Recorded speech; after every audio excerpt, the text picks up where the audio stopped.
All right, Mug Club. All right, Mug Club. Are you ready to lock in? Are you ready to lock in? We got 1 minute left. We first things first. Let's support our goat here. Okay, this is what is more important right now than Dan Blazarian being Jewish is supporting our goat and also supporting me at Power Channel Live /Beardson Beardly and subscribing on Kick. And if you already subbed, of course, give some subs to your homies. I'm not doing a 9-hour stream today. There's no way. There's just no way I'm doing a 9-hour stream again today. I'm sorry, but we're gonna try to go for a little bit though. I do have some stuff I want to do though. We got a lot of work to do. Obviously, gotta improve the set a little bit more. I want to focus on some stuff. Golem is part of the Mug Club. That's how he got the intel. So true. Mug Clubbers unite. Oh man, what a good morning. What a good morning for content, is it not? Wake up and smell the content. Balls, Yo! Manic Texas Groy % $3. Good morning, OG. Thank you. Appreciate it. Yeah, I gotta recoup the cost of my super chat last night that I sent Nick. But I don't. I'm just kidding. I'm just kidding. Nick deserves it, dude. Nick absolutely deserves it. Deserves more. I owe him a lot, so least I could do. Also, I don't want to like get into too much here, but I have reached out to Aaron Baker, who's running in Dan's and Randy Fine's race. I reached out to him last night, and he's agreed to come on. We're going to set that up today at some point. The stream won't be today, but we're going to set that up for maybe later in the week. So that's going to be a good stream. I'm really excited about doing that. We're going to bring him on, talk to him, just give him an opportunity to talk to people, get his message out there, do as much as we can to help him out. So I'm pretty excited about that. I think that'll be a good stream. I'm very stoked for that. So I'm gonna set that up with him, get everything set up for I don't know. I'm thinking maybe Thursday. Maybe tomorrow, maybe Thursday. Bring him on. I think that'll be a really good stream. Nick deserves more than you gave him, but less than what JDI gave him, ironically. No, Nick deserves, a bajillion dollars, but the JDI stuff, that was crazy, JDI. JDI needs to maybe spread the wealth around a little bit. Yo! Sneeko's mom with the gifted. Thank you. Thank you. Sneakos_mom just gifted 1 subscription on Kick. Thank you, Sneeko's mom. I appreciate that. You know, unironically, though, I'm not going to lie. This whole thing has made me soften a little bit on Sneeko. A lot. W, it's his real mom. Really? You're welcome, love. Thank you. No, I you know what? Honestly, W Sneeko, man. W Sneeko. We love Sneeko. When's the debate starting? It's supposed to be starting here in a minute. Does that mean no more Sneeko? No, I think the Sneeko stickers that we have are pretty flattering. I like Sneeko. I'm a fan. Okay. We love Sneeko. Okay. Sneeko has good intentions. No, unironically, it's like, yeah, obviously, not the biggest Sneeko fan by any means, but it's like this whole thing has given me a new appreciation for Sneeko. You know, like don't get me wrong, we have our differences with Sneeko. Sneeko's never once like crashed out and said like Nick's a Fed, Nick's gay. None of that stuff. Sneeko's never went for the old well of tired tropes over and over. He did call me short, which I thought that was like a little, posting like photoshopped like pictures of me and stuff like that. But that's fine. I can get over it. I'm a big guy. I can handle it. I got a thick skin. It's fine. All right. But I don't know. I do. I have like a newfound appreciation for him a little bit.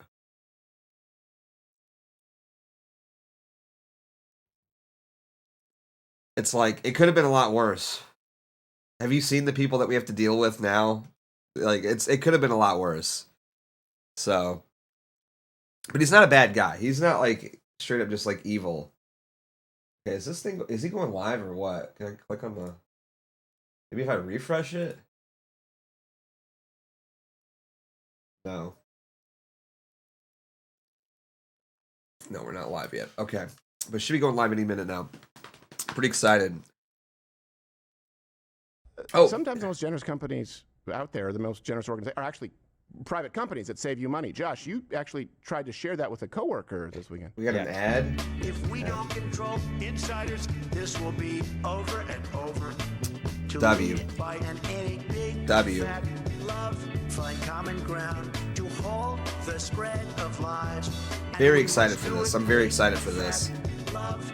This is such a callback moment for me because Crowder is the reason why I'm here, you know. I'm gonna turn this down a bit.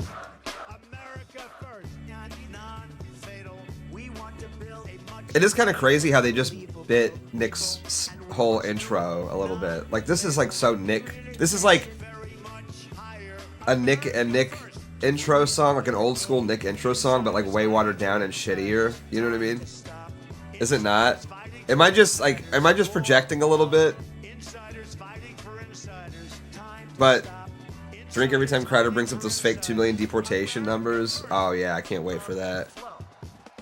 In case anyone missed it, we found out Dan Blazarian is a Jew. Yeah. Oh, can someone where's Botrix? Botrix, can you hear me? Botrix, can you hear me? Botrix, are you there? We need you, Botrix. I mean, someone needs to pin Botrix whenever he comes up. You're tripping. Crowder has used Pogo for years. Has he? I don't know. I never watched him. I'm not gonna lie. I never watched him. So I don't know.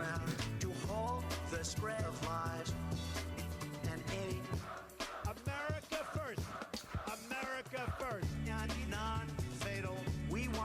10 minutes, dude. We gotta listen to this for 10 minutes. This is crazy.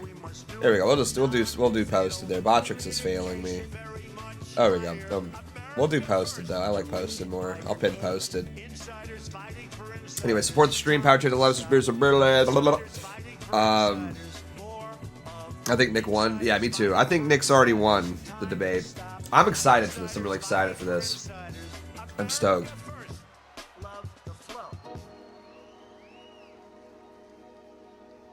Really excited for this. This is gonna be good.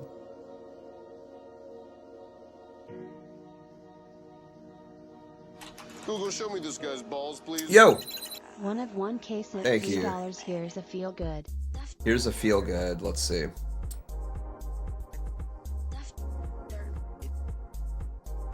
Let's see. Here's a feel good.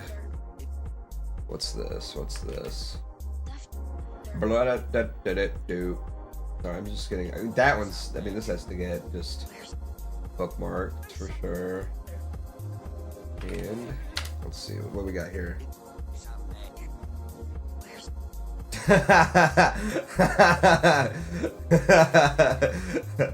So true, so true, so true.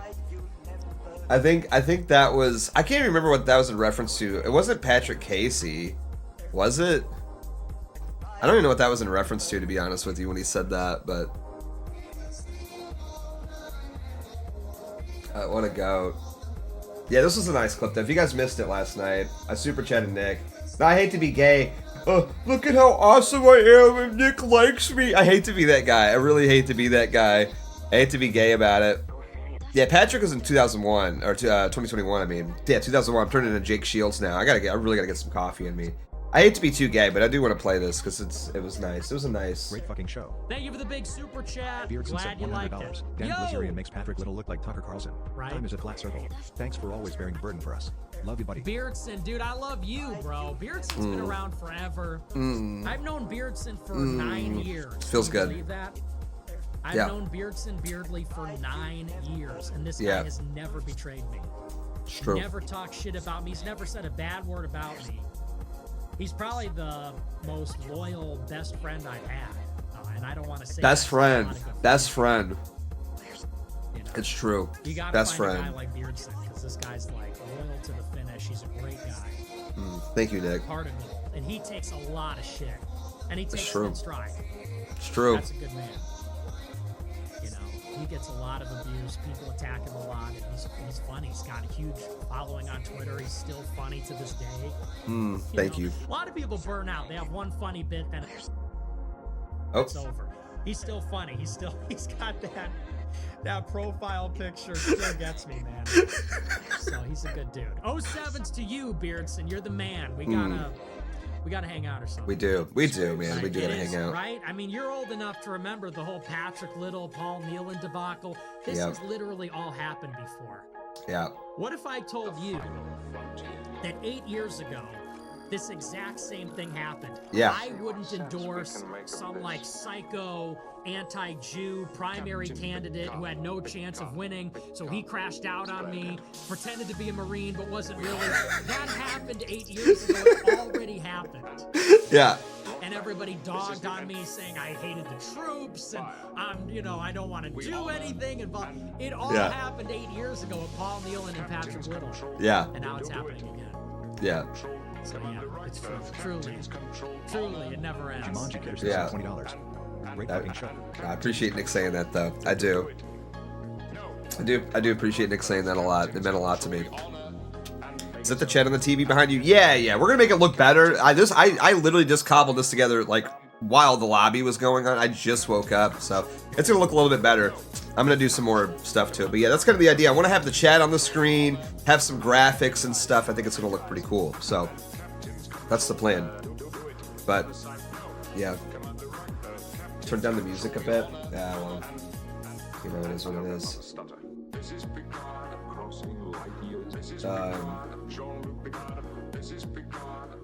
Yeah, we will turn that down a bit. Actually, we will turn that down because I can't stand. I'm not gonna lie, Crowder. Your lobby music kind of sucks, dude.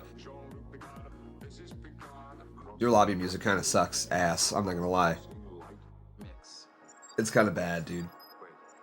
It's kind of bad. W. Nick Glaze. Yeah, I mean, it feels good. I don't know. It is what it is, dude. It's just times like this, man. We got to rally around each other, and I just wanted to show my big guy some support.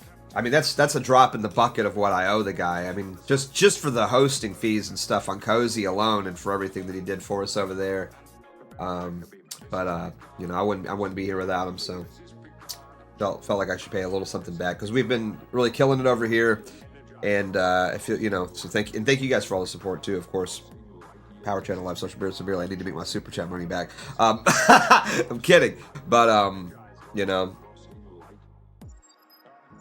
is what it is. So I just want to pay it forward. It means a lot to me. I've known Nick for a long time, and never said a bad word about it. I remember very vividly. There was a moment, I don't know if I've ever talked about this too much, but as you guys know, I used to do the Weekly Sweat with a different co-host, Sean, and I'm not trying to talk bad about Sean or anything like that. I have nothing bad to say about him. I genuinely wish him well.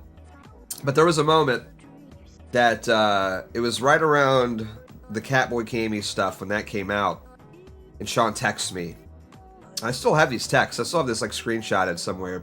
I don't even know if I've ever shown Nick this, but he sends me this text message frankly. Dude, Nick is fucking gay, dude. Have you seen this? We gotta go after him. And I'm like, I'm not going after Nick, okay? Nick's our friend. I don't know what the fuck you think, like what he hung out with Cammy, who's like a Nazi live streamer or whatever, who just does shocking and provocative stuff. That doesn't make him gay, dude. Like, what are you talking about? And he's like, no, dude, this is it, dude. We gotta fucking go after this guy. And I'm like, I'm not fucking going after Nick, okay? And this is like, what, 2019, 2018, maybe? Something like that. And so we had a bit of like a tiff. We had a bit of a fight about it because like he wanted me to go after Nick, and this is like, not to say that Nick wasn't popular back then, but this wasn't even like the height of Nick's popularity. And I'm like, dude, I'm not attacking Nick. I like Nick. I think Nick's awesome, and I'm not gonna just betray him. He's a friend of ours. He comes on the show. Like, why the fuck would we attack him, dude? Like, what's like, this is silly. Like, what are you doing? And then eventually Sean ends up hanging out with Cammy IRL afterwards, and we do a stream, which was like very ironic. But that was like the first moment. That was like the first moment. Like, you gotta attack. I was like, I'm not doing it. I like Nick. I'm not gonna do that. Like that's a silly thing. Like what, we're gonna join in with all like Vosh and all these other gay leftists trying to slander Nick for no reason? Like, get the fuck out of here, dude. You know what I mean? So yeah. And I'm not saying that to be like, look at how loyal I am, but you know, I'm just saying it's true. It is true, and I am loyal, and I will never say a bad thing about Nick. So.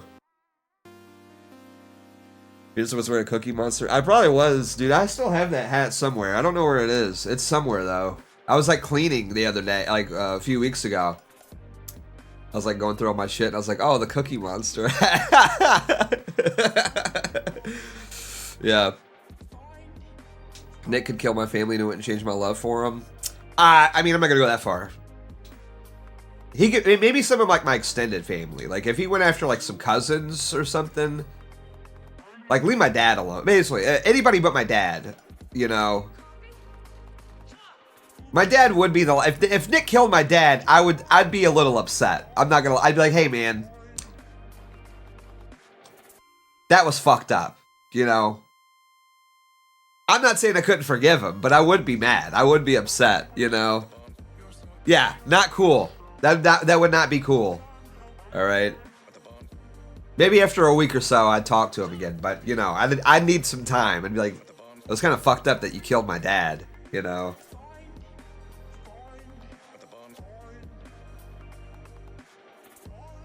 Just put down the replay, Nick talking about his love for Beardson. Merely tune in here, and Beardson does the same. I mean, you know, it is what it is. I love the guy. And, yeah. I'm happy. I'm really happy for him. I mean, genuinely, like... Not to sound too gay about it, but like I do sort of, I wouldn't say like I feel like a dad by any means. Like I'm not Nick's dad, obviously. Oh, what the fuck is this? But like I do feel like a proud uncle in a weird way. You know what I mean? Like, and I do. I feel like a proud uncle. Like I've literally watched him grow from like right side broadcasting, you know, to getting like 50 to 100 viewers to now, I mean, now he's on Crowder and he's about to destroy Crowder, who's like like the guy that, I don't know, it's just a weird, I mean, I don't know, I'm feeling like weirdly nostalgic this morning, I guess, you know?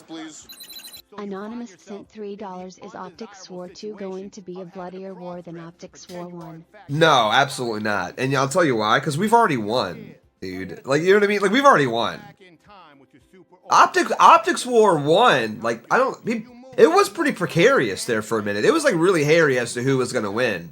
And I had to dig out like the big guns. I'm finding tapes of like Christopher Cantwell talking about shooting meth in between his toes and shit like that. I had to really like dig deep to make sure that we won that one. Nick had to dig real deep to make sure that we won that one, because it was pretty precarious. I mean, really, we were the underdogs. You know what I mean? Like in terms not only of just like live viewers and stuff and fan base, they had more of an audience share than we did. It's so funny because I was actually talking to a buddy of mine from that era back then, and he was like on the other side, and then him and Nick had like a bit of a debate. And then within like 5 minutes, he's like, "No, you know what? Yeah, you're right. No, Nick's, you're right. Actually, you win." And then everybody's like mad at him for doing that, but it's like it's true. It's like, we were the underdogs. Like they had the market share at that time for the most part. Richard Spencer, Mike Enoch, and TRS and all that. They had the market share. We've already won this quote unquote optics. This isn't even an optics war at this point. This is like, you're a bunch of retards, fuck off, we're in charge, and there's nothing that you can do about it. And they're just ankle biting us now. You know what I mean? So this is the worst. It's all around you. This is the worst thing ever. I'm sorry, I can't. You can see it on that shelf over there. It's the world of predatory supplements, proprietary blends, secret formulas. Like I mean, dude, it's just like wholly out of touch, dude. We're doing Matrix references. There's a better way.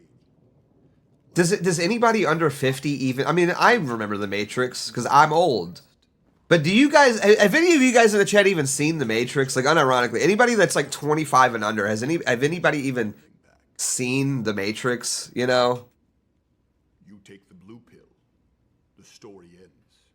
Don't get me wrong, I love The Matrix. I think it's an awesome flick. But it's like, It's too dark on my screen to watch. I'll turn your brightness up, dog. I don't know. Like, my stream is too dark. Turn the brightness up.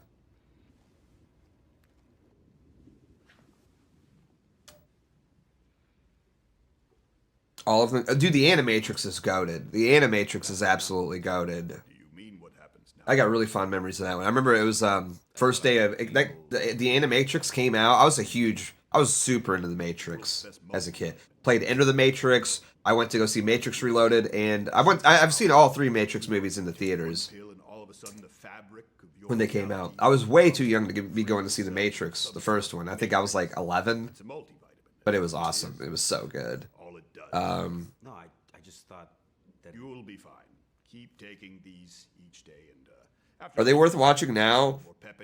I mean, I think so. Here's the thing: the first Matrix movie is an all-time classic, like for sure. It's a goated action flick, and it's like it was like still to this day so influential that I think it's worth a watch, just as like sort of a history lesson of the '90s, and like it influenced like so much. The second one and the third one, they're kind of bad, but they have some really good shit in them. Like, dude, everybody shits on Matrix Reloaded, but like, and understandably so. But like, come on, that highway semi-truck scene is like Kino as fuck, dude.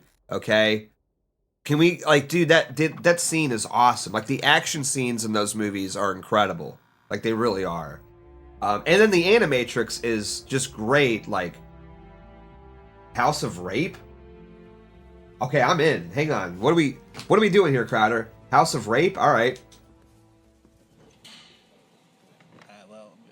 Can I help you? That is to say, can I... As a matter of fact, you can. That's so considerate of you to ask. You see, I was over by the bar back there, and I said, now there's a young man who could be of great assistance accompanying me back to my hotel. Well, as much as that is flattering, no, I'm simply... Is that supposed to be Ben Shapiro? in fact, Are they raping? Is Steven Crowder raping Ben Shapiro? Where each of us cloaks our true desires for fear of rejection.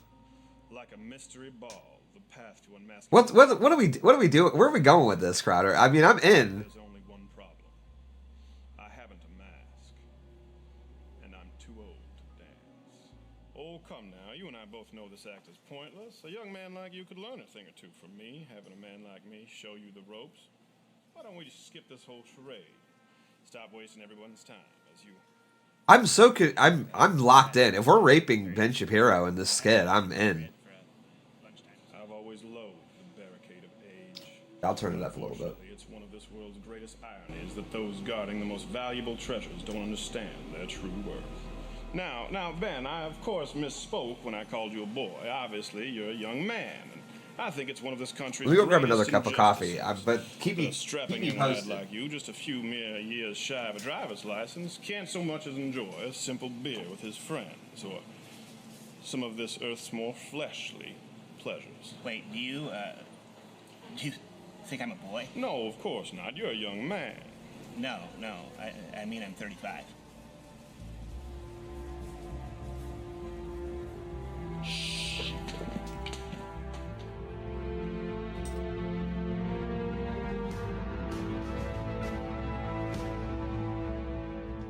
So he didn't even rape Ben Shapiro. And join now for $99 That's annually or $99 a cucked. month to get the entirely That's ad-free cucked. experience and an... That skit would have been great if he raped Ben Shapiro, but he Free didn't. speech.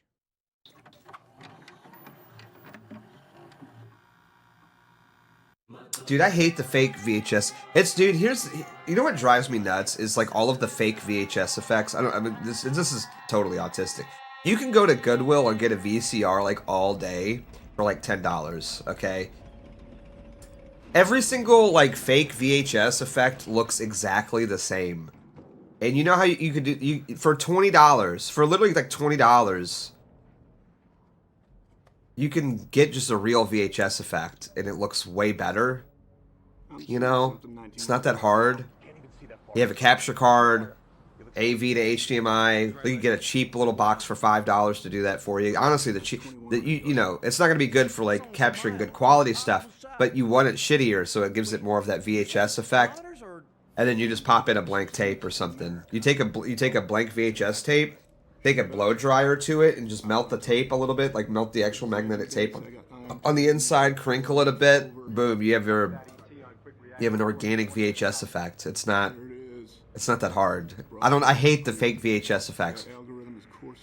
Just spend 15 minutes. It takes 15 minutes and $20, okay? And it's worth it. And you can use it forever for anything. You know? Playlist include Wolf Blitzer, Jake Tapper, and Trevor Noah. Wait, hold. Can't identify. They just began on the playlist. It drives me nuts, man. Dildo. It drives me nuts. Which one is it? Dick or dildo? It's always dick. I'm looking at a magnified bed sheet with two queers playing dick or dildo, as though there's any kind of suspense. Quick reaction force is 20 minutes out. You stand the f down. I'm also identifying that this is in fact not age restricted. Can confirm 2 dicks, no dildos. Kid friendly on YouTube. Why don't you quit touching yourself and take the shot? Aim small, miss small. Do it for Mug Club.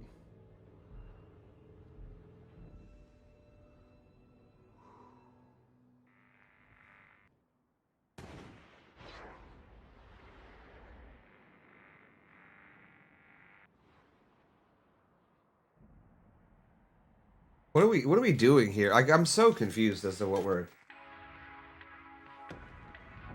They're killing YouTube? I don't understand. Like, what? Did I? I don't know what this is.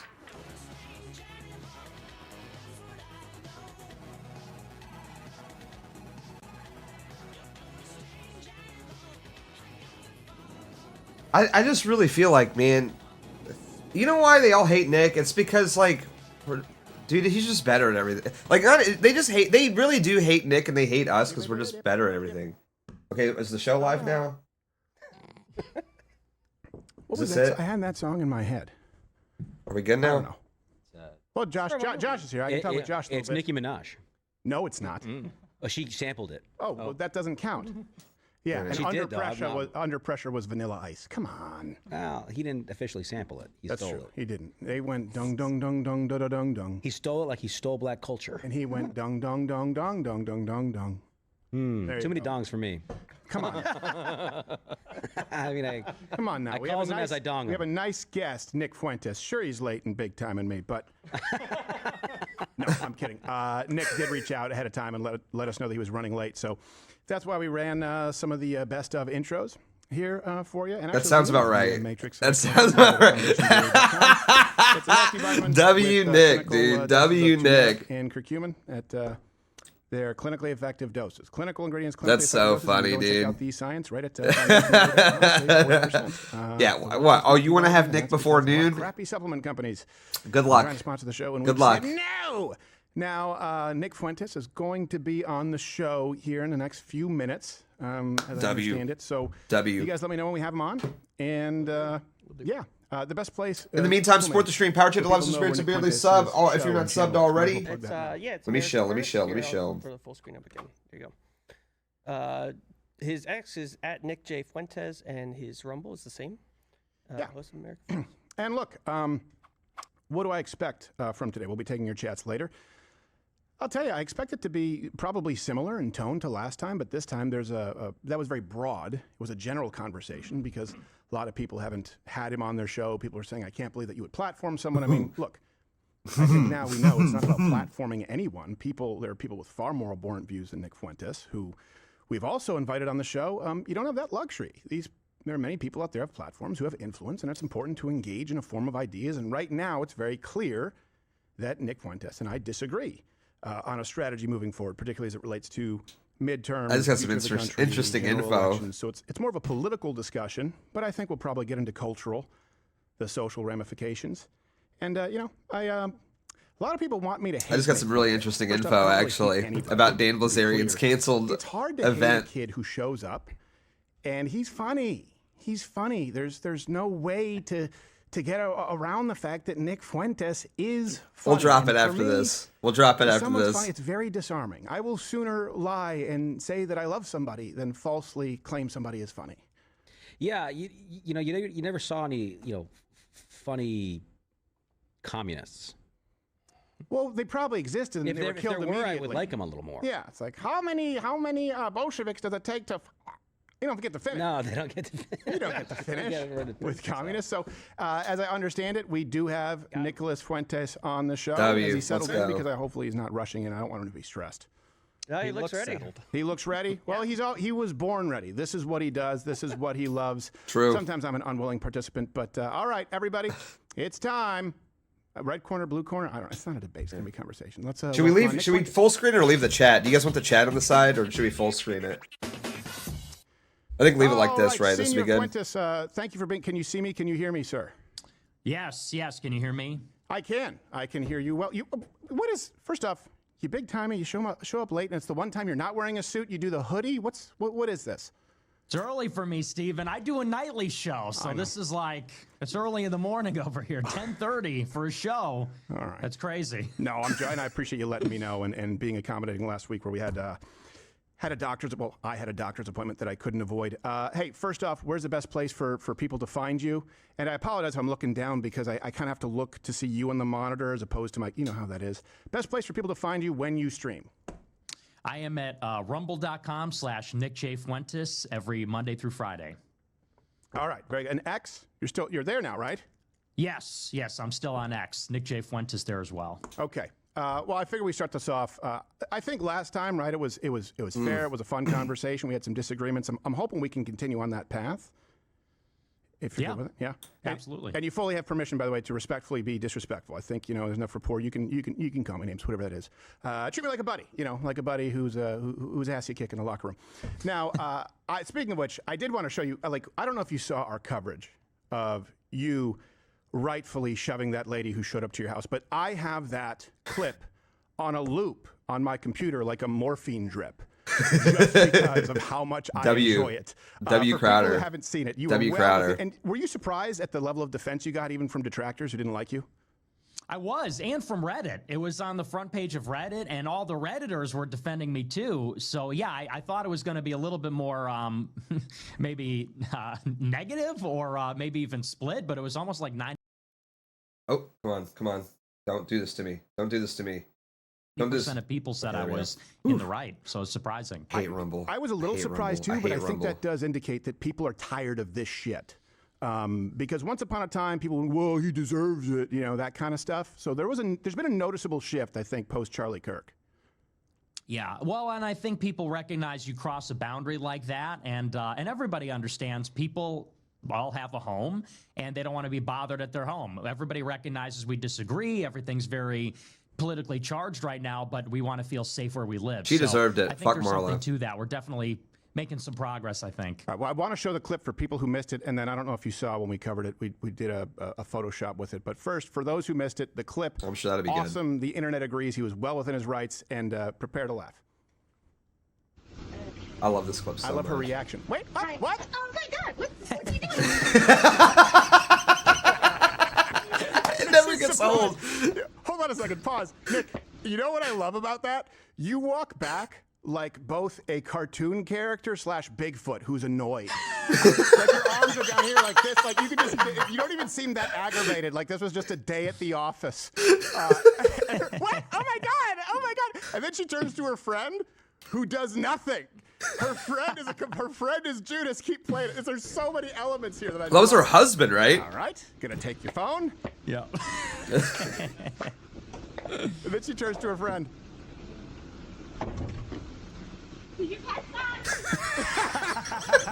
What? She didn't even roll down her window. She half opens it. By the way, parked in front of a fire hydrant. It's so good. I said, my favorite part is it gave us what should have been Time's photo of the year. This right here. Like, yes. To me, so good. It looks like a 70s horror film, and so we turned it into a poster for you, where it was, there you go. Yeah, the step groiper. So it's just, you really, it reminded me of the stepfather. But that was a lot of fun. I'm glad to see that, you got some That's support. awesome. I honestly, W. Crowder, that rules. It is dangerous out there. I think, would we agree on this, that definitely the left as a whole is violent, and those who have achieved power in our institutions, namely academia, media, big tech, the entertainment industry, we could use, I know that you probably would point out Jewry as well. I say the Marxist left. We'll get into that. But enemies Well, you guys of like my America, shirt? You guys like my shirt? I think we Twin both Peaks. want that kind of Had America. to rep my have babe. seized Had to rep my significant power GF. in the Laura Palmer. institutions in our country. Like that. And they are a threat. We find common ground on that. Oh, absolutely. Yeah, and it's no question there is a scourge of left-wing violence. I talked about this on my show, even when Luigi Mangione killed that healthcare CEO. It was Thomas Crooks, Luigi Mangione, and then that seemed to ignite this cycle of violence then against Charlie Kirk, against Donald Trump. Even now they say the wildfires in the Palisades was started by some crazed radical leftist. So there's no question that that is going on. And like you say, it's organized and exacerbated by the organized institutional left. So I think we're 100% agreement on that. Okay, good. Now let's get to the part here where we disagree. And I think it's a political strategy prescription. So to be clear, we did play the clip where you said, I'm a moderate Democrat now. I said, look, I think that's hyperbole. I think he's making the point here. So I don't want to do the whole, he's a leftist or he's a Nazi. Let's start this way. How about I steel man your argument as I understand it, and you can let me know if I have a decent grasp or correct me. Okay, sure. Okay. So my view is you're issuing a political strategy, right? You are not a leftist. You are not a Democrat. But okay. Republicans wow, he gets it more than half the granted. people. They have not been held accountable. They haven't delivered on any of the promises that they've made. Americans are feeling this right now, particularly young Americans in this economy. They feel as though they're not represented and they're being sold out to big corporate interests, including, by the way, a foreign nation like Israel, placing that above the interests of American citizens. And so we need to speak the only language they understand, which is defeat, make it sting in the midterms, vote Democrat in 2026, so that it will pave the way or allow for a candidate who more effectively represents America first or a true version of It's crazy how Steven Crowder gets it more than most people. Yeah, that's a pretty good summary, yes. Okay. Is there anything that you think I've gotten wrong or would correct? I would add another layer to it because to me it is a two-parter. It's for 2026, but it also is there's a very significant part of it that's looking ahead to 2028 as well. But that's a big part of it. That's, let's say, half of it. Okay, good. Now do mine. Well, I think that, you voted for Trump in 2024. I think you'll be voting Republican in 26 and 28. And I think you would probably say that the left is always going to be worse. The Democrats are always going to be worse. And so voting for something worse is always going to be bad. If we want Republicans to be better, we should maybe focus on primaries and what's more, Republicans are holding back something far worse, which is always going to come from the Democrats. Things like open borders, not only no mass deportations, but also no borders, not only war with Iran, but maybe war with Russia, continuing the war in Ukraine. Basically, it only exacerbates our problems, doesn't actually solve them. Would be something like, I think your position is. I think that's actually relatively fair. I would probably add some layers too. It's multi-pronged. Like I'm certainly not, I've had plenty of instances where I've not voted Republican, but I have said I am precluded from voting Democrat. So that's a non-starter for me. But I have left it blank when I've had Republicans on the ticket in elections, and I can't because as a crisis of conscience, I can't violate it and vote for this person. I've even voted third party in local elections because it's different from national. I think we also both operate. That's one thing I appreciate about you. You're not just the system, man, third party, let's vote Gary Johnson. Like, that under universal suffrage, it's a two-party system, and you have to work within that to affect change, right? Yeah. Right. Yeah, absolutely. Yeah, and I appreciate you being more genuine about that because a lot of people online just throw their hat and they'll keep you warring with each other. And, so I don't want to do that silly crap today. Okay, so flesh out the plan. I disagree. Vote Democrat in 2026. Why? And then walk me through the plan. So, in 2024, I didn't vote Republican. I recused myself. I just told people not to vote. Everybody thinks I voted for Kamala, but I didn't. I just told people to withhold their vote. But in 2026, what really did it for me was the war in Iran. I think that, for me, that was the red line. We were promised no new wars. Yo, thank you, Eddie. Appreciate it. I really believe that if you vote for Republicans Thank you, Eddie. Appreciate it. It's almost like Eddie you'll sports tolerate stream. anything because that's such an explicit betrayal and on a very serious matter. And then what's more, to maybe get into the positive reason for voting Democrat as opposed to withholding your vote or not voting Republican, is I think that when you look at the House of Representatives in particular, and I say this on my show, they exercise oversight powers under the Constitution. And so they can depose, they can compel the release of documents, they can subpoena, form subcommittees. And I really believe that they, set against the Republicans, will actually work to slow down the administration. And it's not just that the administration is not doing things, they're doing things that are bad. They did try to bury the Epstein files. And if it wasn't for the Democrats and a handful of Republicans, they would have never seen the light of day. Yep. And then you have the War Powers Resolution in the Senate, which got shut down basically along party lines, with one exception, which was John Fetterman. And so, and then you have a group of Democrats, this is just last week, they put out a letter to the White House asking to disclose Israel's nuclear program.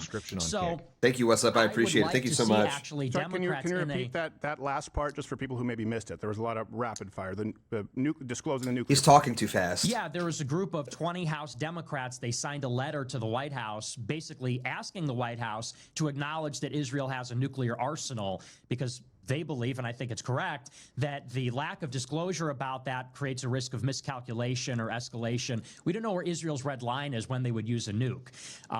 So these are just like a few examples where I think that it's actually a good thing for Democrats to have a divided government with Republicans and slow down and challenge some of the things that are going on, because I think they're not good.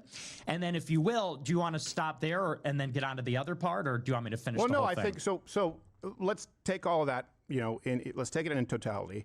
First off, I still don't think it's anywhere comparable to the actual progress, the wins that have been made under the Trump administration. Like, I wouldn't say and also, I don't think that these are things that you couldn't force Republicans to do. For example, it's a pretty popular position, at least in my experience with Republicans on this show, are you winning, son? This ambiguity, this unofficial ambiguity as far as Israeli nukes. I also agree with that.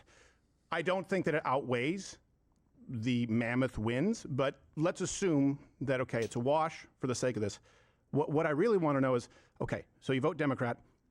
I think you and I would both acknowledge, because you've said that voting Democrat is a way to punish Republicans. You're not going to get the change in this system with the Democrat Party. Do I have that right? This is about fundamentally changing the Republican Party through accountability.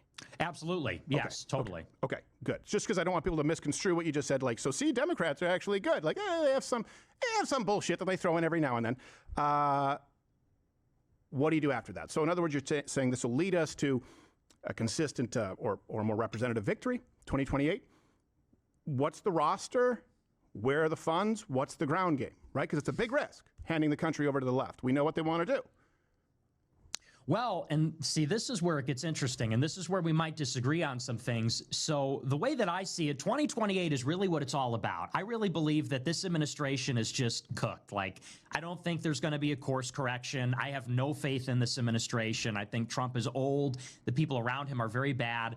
And so I think the real question is, and this is a huge question, who will be Trump's successor? Because that person is going to define the direction of the party. And I really believe there should be a very competitive primary for the presidential race in 28.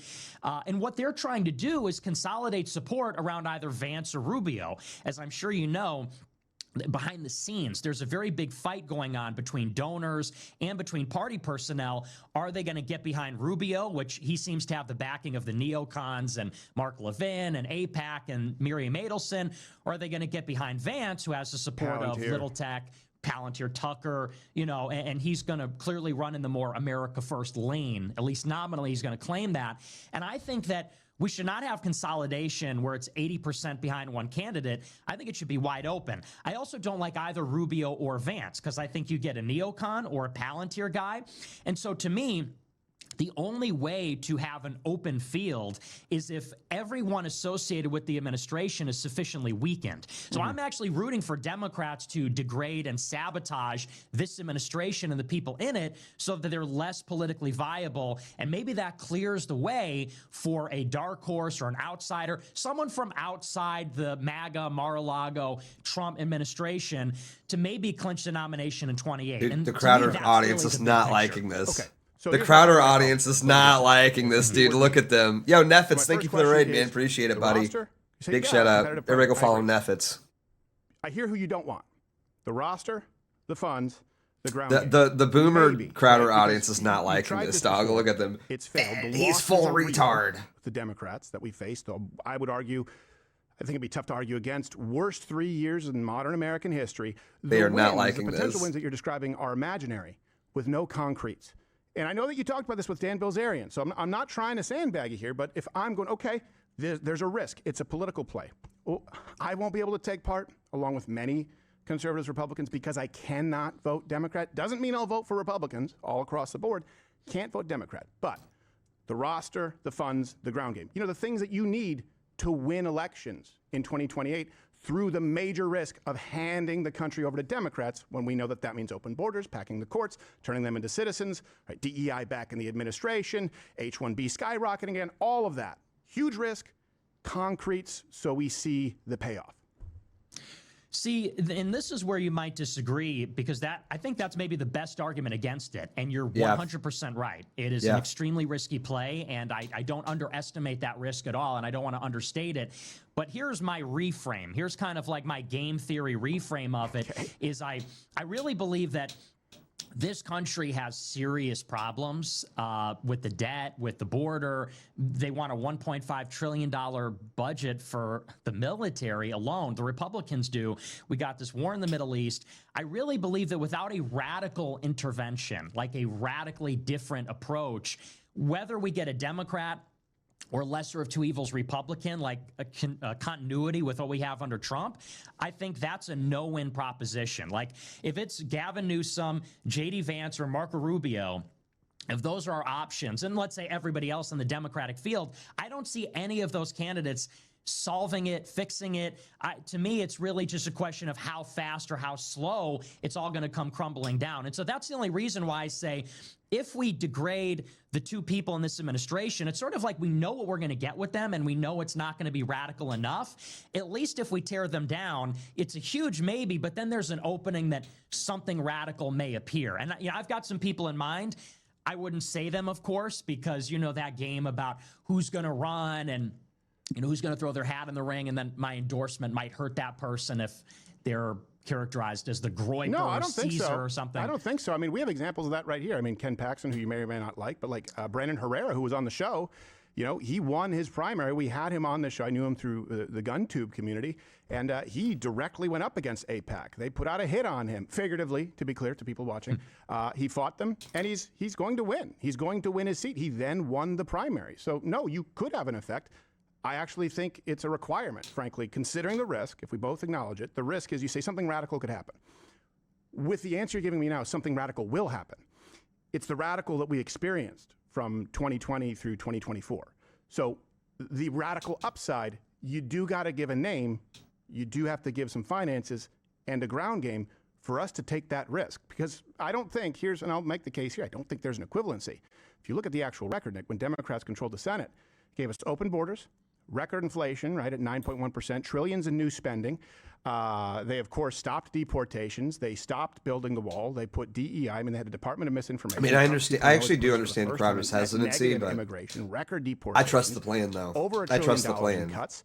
Not to mention doing away with DEI in the administration, some huge Supreme Court wins that actually paved the way going forward. I mean, H-1Bs are a really big thing, I know, because you ran billboards on them. They are not the same. These are actually, I would say, and I think you'd be hard-pressed to argue against, whether they're enough, they are the single biggest rightward shifts domestically that we have seen in modern American history, and that includes Reagan, Nixon, anyone else. So the risk is what we lived through. That's guaranteed to happen unless we have concrete. Yeah, what I would push back on is I really think that you think you're overstating some of the wins. To me, I would just say it's too little too late. I mean, as far as like open borders, that's my favorite one, because Trump ran in 2016 saying, we're going to build a border wall. And why a border wall? Because it cannot be torn down. You build a physical structure, Democrats can't undo that. If it's an executive order, like remain in Mexico or some of those other architecture, they can, and they did. And so it was really Trump's failure to build a border wall, and he enforced it through executive orders, which is why Democrats were able to come in and say, oh, we're just going to undo all of that. And you might say, well, okay, Trump has another crack at it, and the border is secure now. It's like record low crossings. There's no apprehensions at the border. However, it seems that once again, he's given up on the wall. You've got That's incorrect, coming Nick. up. That's incorrect. Nick, he has built more of the wall in his first 6 months than all 4 years of Biden. And it's on track to be done in 2027. Let's call it. Okay, so why isn't it done? How much wall has he built this year? This last year, it's been, as I understand it, hundreds of feet, and they're going to be putting up digital Hundreds of security, right? feet. Because there's certain areas and terrain that are a little bit more complicated, but more than Biden in 4 years. And you're saying vote for those people for 4 years. So there is a difference building anything. Hundreds of feet. He's built hundreds of I agree with feet. you, by the way. Like a good example, H-1Bs. Remember, you ran those billboards. Give me a break, right? dude. Yeah. Give And me you a and I were on break. the same The page. I don't cope know is if you saw this. crazy. I was going hard at Elon Musk on X on H-1Bs and President Trump. And by the way, I got into an argument with Vivek in person. I suggested a 3-point plan. One of them was a 6-figure fee. So you put up bill. Have you told your audience about the unfathomable wins on H-1Bs? Well, I believe they hit the cap for H-1Bs last year, did they not, in 2025? So 26% reduction in issuances. Oh. And new overseas H-1Bs, people who are not in this country, down 87%. Oh. They were up anywhere from 20 to 90% under Biden. The denial rate was like 26%, they're 2% down. on a really good day. We're winning. 87% reduction on new overseas H-1Bs with a $100,000 fee. If you put up billboards and people are upset about that, and you can tell Nick's annoyed, dude. He's like, really? Told your audience about that win. That's the biggest shift we've ever seen in H-1Bs. It's not even close. Again, yeah, I just don't think that's really, when you say, well, they're building hundreds of feet of border wall, that's more than Biden. Well, there's a 26% reduction in H-1Bs. They hit the cap, I believe. 87%. And here's last why. year. 87%. Here's why. You know why. And Nick, let's both pretend that we're smart enough. Okay. The president has broad powers over people coming into this country, right? Dude, Nick's so mad right now. I see this a lot where he gets no credit for executive orders. But then when things get blocked and cut, they also blame Donald Trump and go, why didn't he get these cuts? Well, that's because of 100% of Democrats. And yes, some feckless Republicans. We should know them by name, the Thunes, the Murkowskis, the Collins of the world who should be voted out. But he has broad powers on who's coming in the country. He can slap 100,000 on that, and he did, 87% reduction. To deal with the bulk of H-1Bs, people who are extending them, that would require an act of Congress. So the most potent tool that he has as president, he enacted an 87% reduction in new people coming over. People should know that if they're going to say both sides of the same. Dude, Nick is so annoyed. Yeah, I mean, maybe I'm just not sure, but I believe he hit the cap for H-1Bs last year. It was 127,000 came in. You're always going to hit the cap when you're talking about people extending H-1Bs. What we're talking about is new Pajeets coming in, right? Yeah. $100,000, and this is important. It also You're always going to hit the cap. Your job, as commentators. It shifts that Overton window where it's like, hey, we were told that they were bringing in, the Haji Elon Musk or the next brown Nikolai Tesla. Well, $100,000 fee would mean nothing. Instead, people now know these were people coming in to undercut Americans as cheap labor. So that number matters a lot. If Congress would act, you're not going to have it, especially not with more Democrats. I would go further, though, and I would say, so you're still hitting the cap. And I would go further and say, what about all this talk about seasonal farm visas? What about this mass deportations? We're going to exempt agricultural workers. We're going to exempt farm workers, hospitality, luncheonettes. We're not going to deport anybody other than the criminal illegals. This is what I mean. It's like, because, I think maybe where we're getting stuck is it's not as if things are not improving. Like, you're 100% right. At Department of Labor and at DHS, they are making some policy changes. The $100,000 fee, I think that's great, and that's a great start. And cutting down the new overseas visas, that's great too. But once again, we were promised mass deportations. What's more, you had 10 million illegals come in under Biden. And so this is why I say it's just like too little too late. I'd say it's more like, than 10, 12 to 20, depending on how you count it, but a lot. Sure. Well, and too many. We agree. Too many. But we don't even know how many deportations there are because ICE doesn't publish the data anymore. We don't have new official data on removals from the government since December 2024 from the Biden administration. So it's like, what we're being promised, and this, by the way, gets back to how radical it needs to be. It's like, because you could always say, and you wouldn't be wrong at all, that Republicans are going to be better. Are they going to build more border wall? Are we going to have less H-1Bs? Are we going to have more deportations? Absolutely. But when you actually look at the numbers, it's like, okay, well, they brought in 10 to 20 million in 4 years. Right. Even if the numbers are true when they say we arrested 600,000, maybe we only removed 300,000, you're not even making a dent in that. And you could say, well, anything counts, I would say it doesn't make a difference. Like, not really. 600,000 against 20 million, not really. And that's where I would say I favor taking the risk of getting something more radical than what we know, which is getting something that won't be anything. Well, and I can understand that position if I believe the numbers that you throw. Here's the one thing that I do notice, and I don't think that you're a Democrat. No. I really don't. But you do consistently use Democrat talking points against the right. And you have, this is not a primary issue, right? You've advocated that your What does that mean, Democrat talking points against the right? They're right. 2020, 22, 24. And as a result, the big one, and this is a big problem that I've had with your approach, not you as a human being. Georgia, right, that flipped the Senate with Kamala Harris as a tiebreaker. And precisely because if people had followed, I'm not saying that you're responsible, but if people had followed your prescription in Georgia, that would be the exact reason for 10 to 20 million illegal aliens coming over an open border wall. That would be the exact reason for stopping them. That would be the exact reason for a doubling in some instances of H-1Bs. And I don't think that those changes are mild. When you say 600,000, we both know that is a point that the left but Nick will didn't use. tell It's people not to go. You do have to include self-deportations because there's an incentive for self-deportations and more people are self-deporting. Next thing, I bet you'll say that Obama or Clinton deported more people. We did an entire segment on this because people on the right are saying that, and it's factually not true.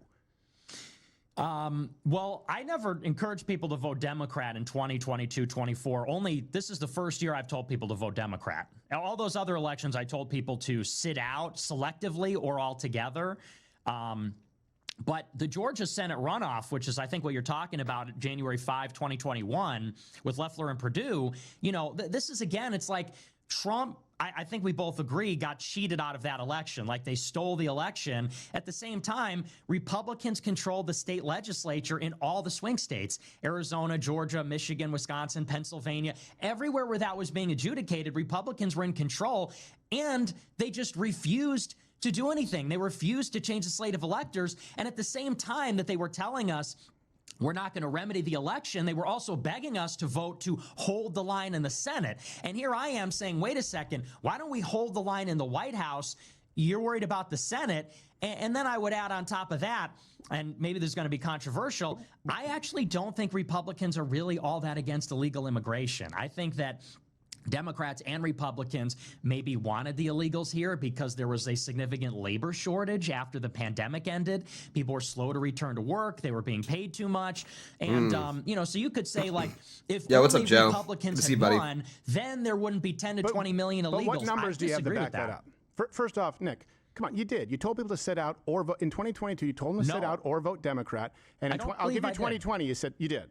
But in 2020... No, in 2020, I was pro-Trump. No, in 2020, yeah, but in 2022, you told people to sit out or vote Democrat. I remember that. I didn't tell them to vote Democrat in 22. I just said sit out. You said sit out or vote Democrat. In 2020, you did not say vote Democrat. You said we're going to destroy the GOP and to sit out the runoff in Georgia, which is exactly what flipped the Senate, which is exactly what opened the borders and stopped the border wall and led to the woke fucking nightmare that we dealt with. Right? Because if people had gone out... Oh, my God, dude. The woke fucking nightmare! In the 2020 election, I told people vote Trump. It was only in the runoff in Georgia in 21, January 5, 21, that I said, sit this one out. In 22, I don't remember, it was 4 years ago. I believe I just said, don't vote Republican. Like 26, it was a big deal for me to say, vote Democrat, because I'm not a Democrat, as you know, and I appreciate you clarifying that. But no, I've only told people to sit out. This is the first year I'm saying punish them. And I guess the larger point is maybe we just disagree on the level of complicity of the Republicans. I think they're utterly complicit because even going back to, and this is formative for me, Trump won in 16 saying border wall, and you remember Republicans You're a commie crap. $1.8 billion for that little fence in the terrible. Rio Grande Valley. And they said, no, we're going to focus on Obamacare and the tax cut. We'll do the border wall after the midterms, which they lost, and then they shrugged and said, so Nick, but now be accurate with your audience. Why wasn't the border wall built? Was it for the same reason that it was completely paused after the 2020 midterms? In other words, you say Republicans, do you mean Democrats? And so they said the perfect is the enemy of the good, and they got done what they could get done at that time. It would be like people in the future saying, he didn't do anything about H-1B visa extensions. Well, sure, because he can't. It'll be blocked 100% by Democrats, maybe 10 to 15, 20% Republicans, but he used the most potent tool at his disposal. Trump has had a supermajority multiple times. in the same basket like Republicans didn't. No, they weren't able to. And in many cases, they weren't able to, especially because you told people to sit out. When you look at what they've been able to do, I don't think Trump had a super majority and still didn't build the fucking wall. Like, what are you talking about, dude? Policy in modern American history, which brings us back to the It'll risk. be I think blocked. we both agree. The risk of the left. You're right? retarded. You've not had any ill-conceived delusions that this is not a risky play. And I appreciate that you're straightforward about that, right? You're not like, this is going to be great. You know it could backfire. So what are the concretes? It brings us back to that. If I'm going to take this risk, because I think that a 99% reduction in border crossings is significant. The Nick types are the 87% reason I am think the bald, Supreme Court says case is Willie significant. 1256. I think, dozens, hundreds of feet of the wall being built is significant. Whatever it is.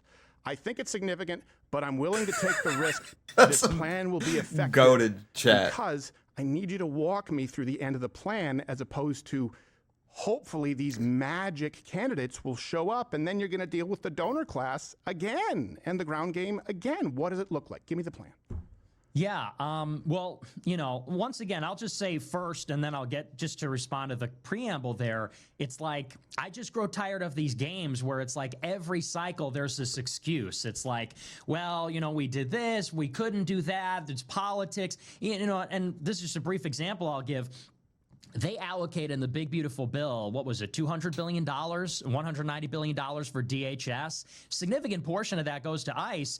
And then they gave up on deportations in January because they said, well, this is not popular for the midterms. Then they launched the most unpopular war in modern history in Iran. It's like, if you can eat a S-word sandwich, I don't know if you'd swear on this show. You can say whatever you want. Yeah, okay. It's Rebel, for God's sake. I mean, we're on YouTube, but Alex screw Jones, he's on radio, so, but, Don't they bring want that to see foul the language.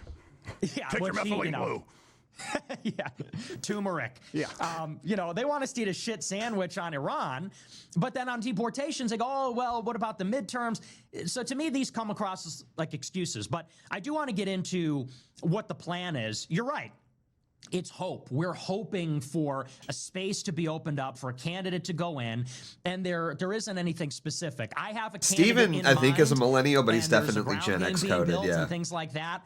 I can't share that information. There's maybe a couple candidates that I'm looking at. But again, you know how it goes. Unless somebody's ready to announce, you can't really say, oh, so-and-so is going to run for office.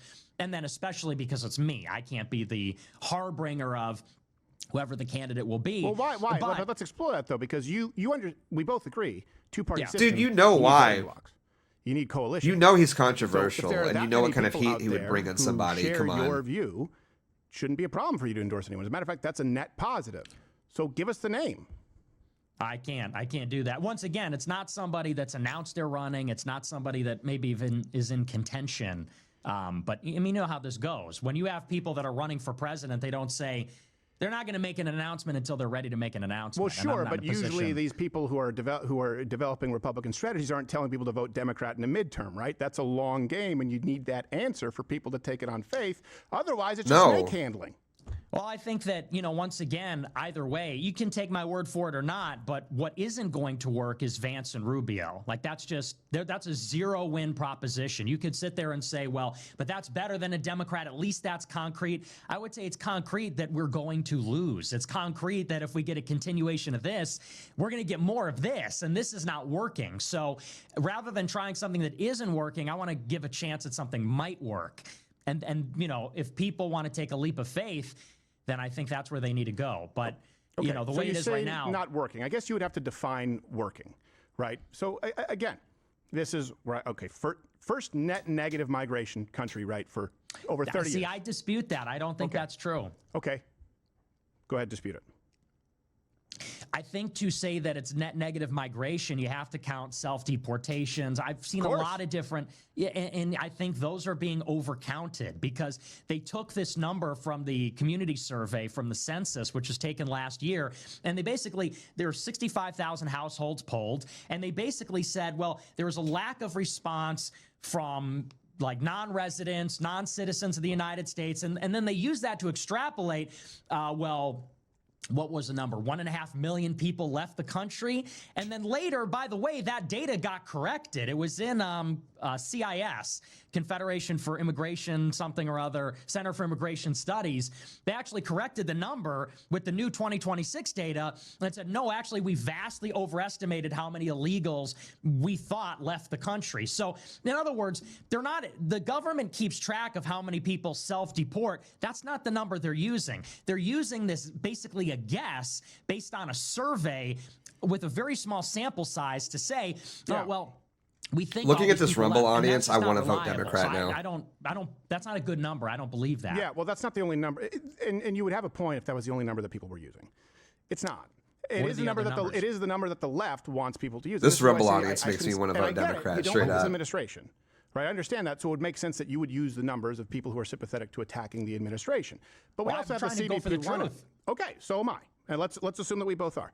CBP1 app does have abilities to track. The Brookings Institute, by the way, left-leaning, has also estimated net negative migration. There are plenty of third-party analyses. It's not just one number. It's actually one that's not even being argued because the left is using it as an argument as part of their campaign that, hey, isn't this horrible? Okay. Oh, yes, the left. Notorious truth tellers, by the way. Let's even say that it's just one source. I would present and I'll make the stuff publicly available. I disagree with you. But then also looking at, for example, what we talked about, H-1Bs is a big deal. Looking at the border being closed, 96 to 99%, depending if you also want to use border crossings, asylum claims, refugees. You look at spending cuts. I hear people say nothing. Well, no, it's hundreds of billions of dollars in DOGE cuts. And if you want to use the left's point, say actually it's only a few $1 billion. It's not possible if you look at what's happened with NGOs. Medicaid alone, just requiring, I think we could agree on this, young, able-bodied American males and females who are single with no kids, working or going to school 80 hours a month. SNAP, right? Just no Coca-Cola, no Fanta. You're looking at $900 billion plus another 100-something billion. These are not small things. Work requirements. You look at, obviously energy independence. I know we're going through the war right now, but if you actually look at what we're able to produce in comparison to the Green New Deal, in comparison to pausing leases, this is going to have a serious effect for Americans. H-1Bs, 87% reduction in new ones. Behind the federal government. If Democrats get the risk too, we won't be able to have this conversation. We have to agree on that. If the Democrats seize power, first off, they're going to pack the courts. This is the plan. People need to know it.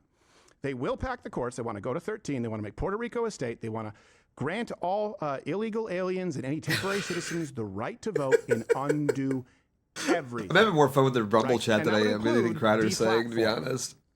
That's the risk. That's the plan. So we can't just, and I'm not saying you're lying, but we can't just take your word for it to take. You want to talk about Trump is the GOP is the worry for deplatforming. I think that every election, the Republican side basically overstates what the Republicans are doing for us, and then I think they exacerbate or overstate the risk of Democrats. This whole they're going to pack the courts and make Puerto Rico a state. It's like, well, they didn't do that under Biden. I don't think they're going to do that this time. And if you believe that they did, why aren't we using the nuclear option?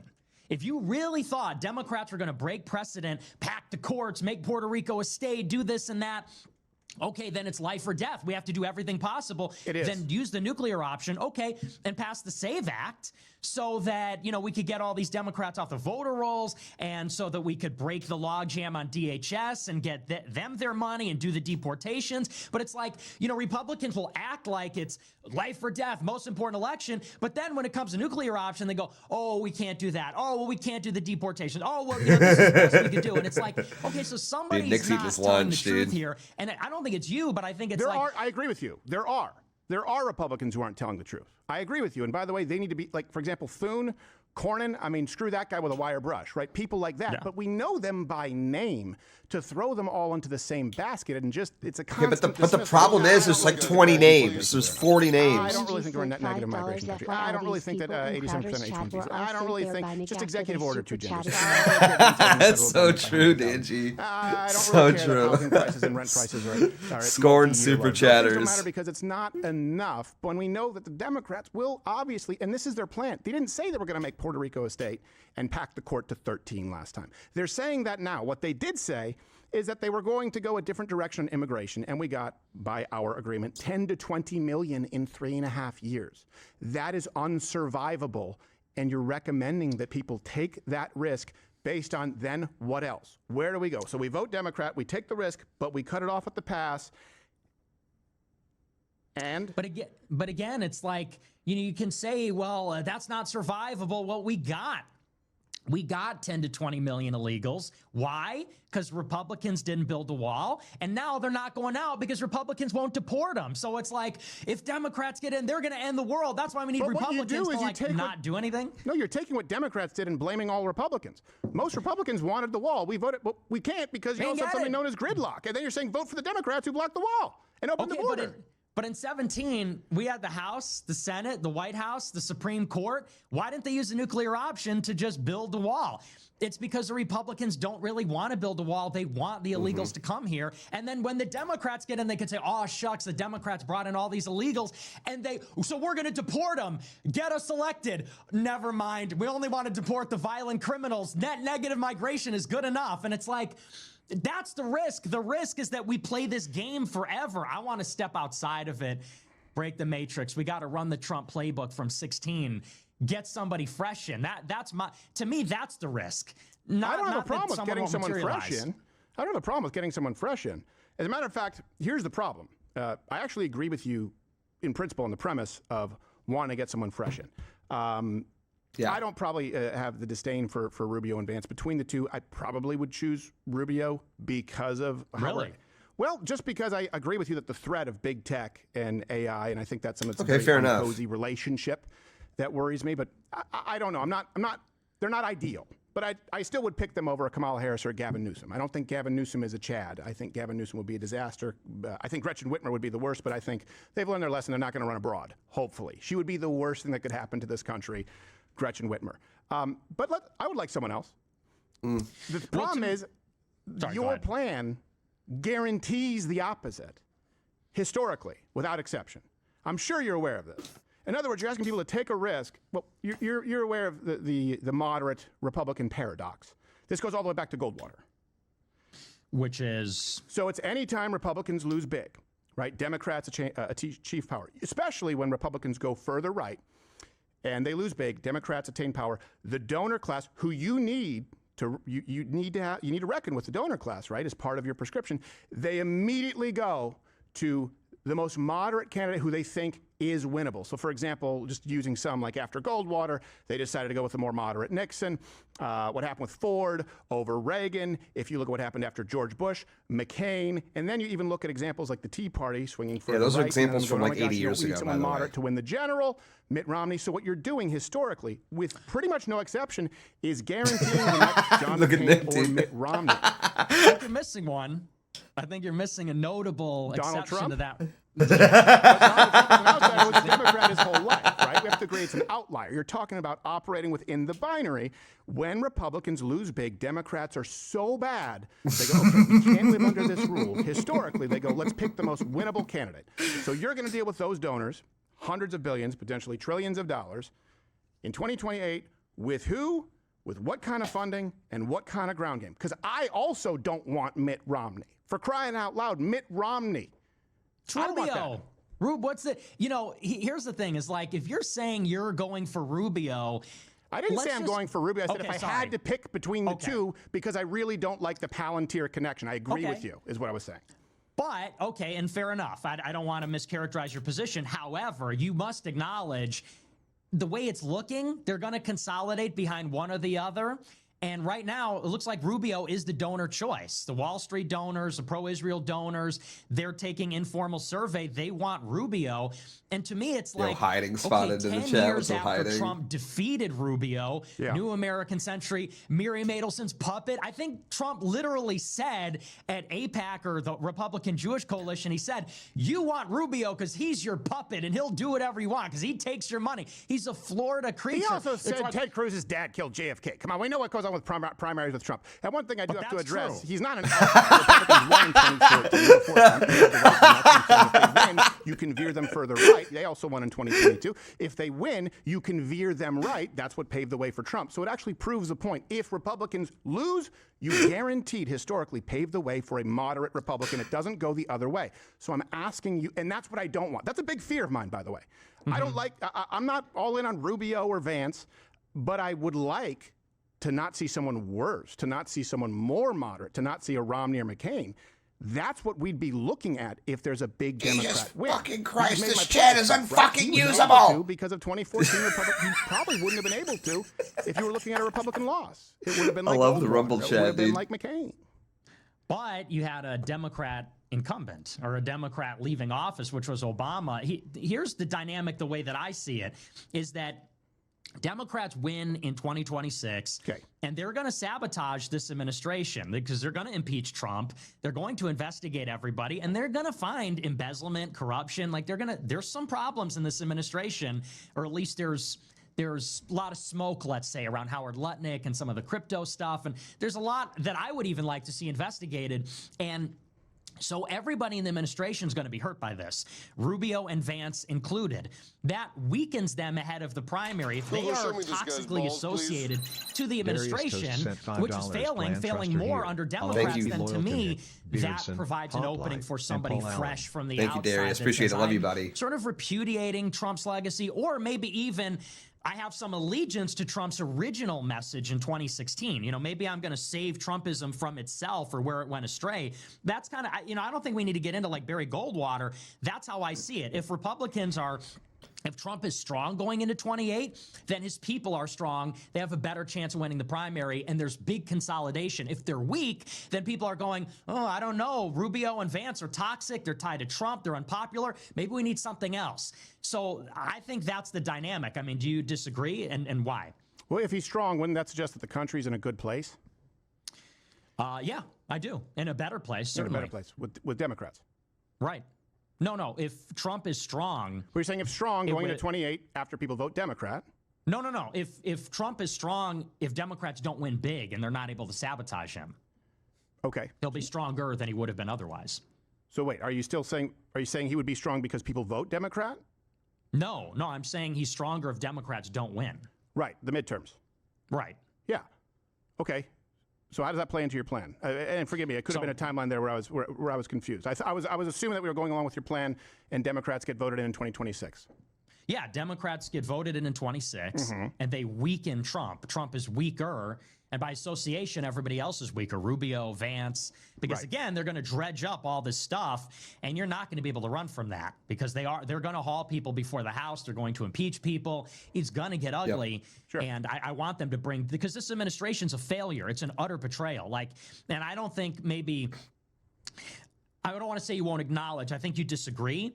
But they promised mass deportations, and that's not happening. They promised no new wars, and we got a war with Iran. They stabbed us in the back. So a couple of things there, and I think this is important. We did get it. And if you want to predicate it on Democrat numbers that we don't have deportations or enough, but at least we have some versus mass importations. And I certainly would say if you look to the matter of record that... They're only raping us a little bit. They always stuck the head in, guys, okay? We have a net negative migration. They didn't fully rape us, so it's a net negative. Nobody actually disputes that except for you. Okay, I don't think that... They only got the head in. It's fine. We're not totally raped. Saying that you don't care about immigration, which you said, and that's where I need to know. Do these things matter? Do these things matter to you? Does immigration matter? Yeah, does immigration actually matter? Because people who care about immigration certainly see this administration as the biggest wins of our lifetime ever. In contrast to Biden. You're wrong about that. You're wrong about that, and I'll tell you why. Immigration. Because there are people in DHS. The people in DHS, I talk to people in the administration. I'm sure you do as well. The morale is low. I actually really don't. You're probably more welcome than I am. Really? Surprising as it is. You're more congenial. I'm a pretty congenial guy. Yeah. Thank you. No, you're a good guy, Stephen. We get along, but in DHS, the morale is super low. They're literally going and telling people it's low because of sanctuary cities and people fucking kicking out their taillights. Come on. You're sidestepping people creating sanctuary cities. The left. Dude, me and Nick were locked in there. That was funny. And you're telling people to vote for them. Dude, me and Nick both are just like, come on, dude. These excuses like Republicans are going to give us deportations. Well, no, we can't because sanctuary cities and Congress. I didn't say that. They still are in spite of it. Donald Trump gave us an 87% reduction, which you haven't. You ran billboards. Give me this. Are we talking about H-1Bs or illegals right now? Both.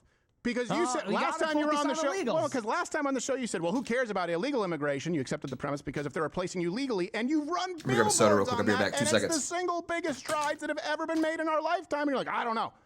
That sounds to me like an excuse, Nick. They said mass deportations, not net negative migration. They said mass deportations, largest deportation in history.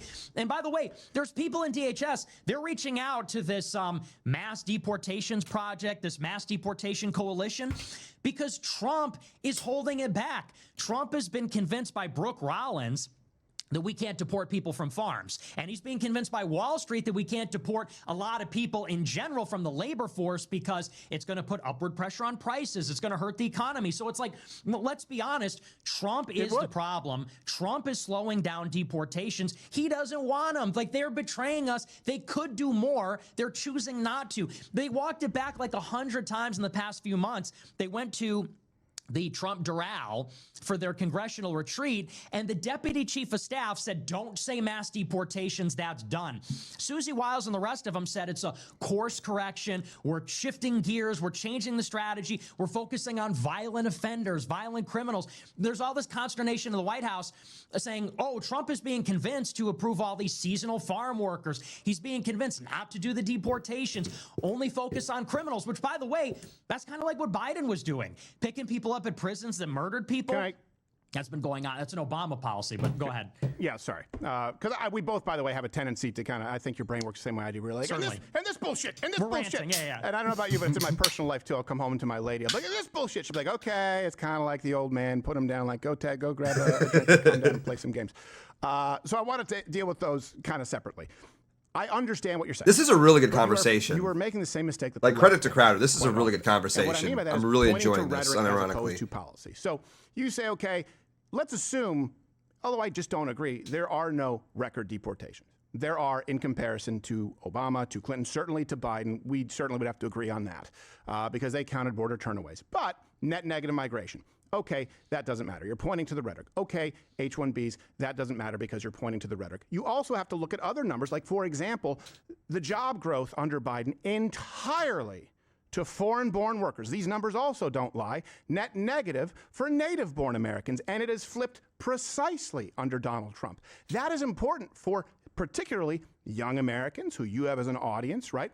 We have a youth unemployment that I think we would both agree is directly affected by H-1Bs, cheap labor, illegal immigration. It's bad here. It's worse anywhere the left has power. You're talking about 20% across Europe. You're talking about 15% in Canada. Those numbers also don't lie. Okay, Joe Biden, no Americans hired post-COVID. Only foreign-born workers. First year of Donald Trump, switch. Foreign-born workers, their jobs go down, job losses, growth for native-born Americans. That in combination does become undeniable in saying these aren't mild differences. This is a major difference. And rhetoric, you know, in having to deal with the media while we're going after violent criminals. Based poll First, sent $5 Tom Homan was on the if show. Jake Shields I was think that would be watching one of the this, his brain administration. would be He's fried. someone we've had in the show a couple times. Thank you, He said, baseball. well, of course, we're going So after criminal, but what are we going to do? It's too fast. It's too fast for him. It's way too fast. We're going to deport them too. Thank you. Leeway and the numbers You like baseball sports It's not even stream? close, Nick. No, but here's the thing. I mean, you can say it's better than Obama, but have we been fighting for 10 years for all of this? For like, well, we're deporting more people than Obama after they let in 20 million people. No, we voted for mass deportations. Yeah. We're not even getting 1 million a year. ICE won't release the numbers because they're embarrassingly low. That's why we have to rely on like census data to extrapolate it and get, well, this 1 million people self-deported. You know, that's what they promised. And by the way, you're saying it's all rhetoric. Let's look at the policy. After they withdrew from Minneapolis, they said, we're done doing raids. They were doing these big operations in Chicago, New York, Minneapolis, where they surged thousands of CBP and ICE into the city. And what they would do is patrols. They would have ICE out on the street, basically looking for illegals, going door to door. What they've done since then is they put body cams on them. They stopped doing these big surges. They stopped doing the patrols and the big raids. And what they've effectively shifted over to, like in New York, for example, is they're only going to go to the prisons. If someone gets arrested for murder, they go to prison, they're not legal, then ICE picks them up. And that's really All that is Sorry, I gotta happening charge my right now. phone, 'cause If we have you some- wanted mass deportations, what I would have that some look really like? good content after Home this. Depots, You guys are gonna love it. farms, meat processing plants, the Hyundai facilities. But what happens when those places get raided? Trump gets a call. He gets a call from Wall Street. He gets a call from May have to Hyundai. make a phone He gets call. a call from Brooke Rollins, and they say, stop deporting our farmers. Stop deporting our Hyundai employees. Stop deporting. And so Trump is effectively protecting our illegal immigrant workforce. They could deport them. They're choosing not to. The numbers could be higher. They could be doing raids. They stopped doing them. And they stopped doing them, they said, because of politics. We'll lose the midterms, all this stuff. And I'm just saying, it could be better. It really could be. They're choosing not to. It could be better. Of course, it could always be better. No, Things it could always be much better. Okay, let's say it could be much better. It's funny that you use a meat processing plant because we saw that exact example in I believe it was Omaha, Nebraska, where then there were Americans lined up when a bunch of people had been raided and people And had then been they shut it down. And this the happens Hyundai across thing too. So are you saying that there's an equivalency? In other words, it's not that big of a difference as far as immigration? Yeah, I think it's Yo, not thank you, Caesar, for the meaningful at gift. all. No, Appreciate it. That's getting back to. And what about? Let's go through. Caesar What about H1B? _ Isman just 87%. gifted It's one not 100. subscription on 87%. Thank you, Caesar. Appreciate that. Be like Caesar support the stream. No, I don't think so. It needs to go entirely. There needs to be no H-1Bs. Okay, so 87% reduction is nothing. So we'll go with the party that increases them by 200%. They hit the cap. They hit the cap every year. And by the way, we're going to get more. I mean, Elon Musk and Little Tech are lobbying this administration. So 87%, 99% border crossing reduction, not significant. No, there's no wall. We did that in 2020, and then we got 10 million illegals. We're building There's the no wall now. Well, the wall was stopped again after the It's not midterms that being you built. encouraged people to sit out, and the Senate flipped. Well, How much you want to bet? How much you want to What is bet it, about that the 50? wall will be It's finished? like over 50 miles. Is that what the wall is? Over 50 miles, and there's another 17 miles of secondary wall. This is just in the very border's first. 2,000 miles. How many hundreds of miles in the first term, and how many times was it being gridlocked by the Democrats who you We say built people should about vote for? 60 miles of new wall. There's 400 miles of replacement, 50, 60 miles of new wall out of 2,000. How many was in the first term is what we're talking, right? Then now we have another 50. He's plus, eating his lunch, dude. 75? 60 The miles. first term was 60 new, and this second term, I'll take your word for it. I haven't looked at it, but if it's 70, I mean, then you got a grand total of 130 miles of new wall. Okay, it's 5%. And how many were built under Democrats? And how much of that was done when we had control versus Democrats? That's crazy. We need more. We need more. But the point is, there will be no wall. Wait, we know this. But there isn't a wall. So let's vote for the party. Go ahead. Okay. Sorry, you go ahead. No. And I understand this, right? I guess we're dealing with, it's very clear to me that none of these are significant to you, right? Immigration. Because most people. It is. Most people. It is. If you could. Hold on a second. Dude, Nick's head's about to fucking explode, dude. You're not going to get everything that you want. But you're going to get $1.3 trillion in cuts and proposed cuts. And you're going to have these, for the first time, entitlement reform. And you're going to have a net negative. Dude, he is just like, for the first time I since can the tell 1970s. his head is about to fucking You're gonna have explode. DEI out. You're actually going to have Supreme Court cases. He's seething so hard right now, dude. Based on race anymore. And by the way, Medicaid's not going to be paying the trans kids because we're going to have that Chevron case overturned. Okay, if you just told people net negative migration before the election, he's so mad. Instead, you're He's saying, so mad, dude. Who opened it up? So let's go back to that. I'm fine with it, with that risk. In other words, if you're telling me we can get much better. So the Nick Fuentes plan is we can get 100% deportations, right? Not 87% H1Bs. Can't even look at him. He's so mad. I know that look, dude. Guarantee it. We can get Medicaid, not just a $900 billion. All of this, you can get it done because you're going to vote Democrat in 2026, and then I still need concrete.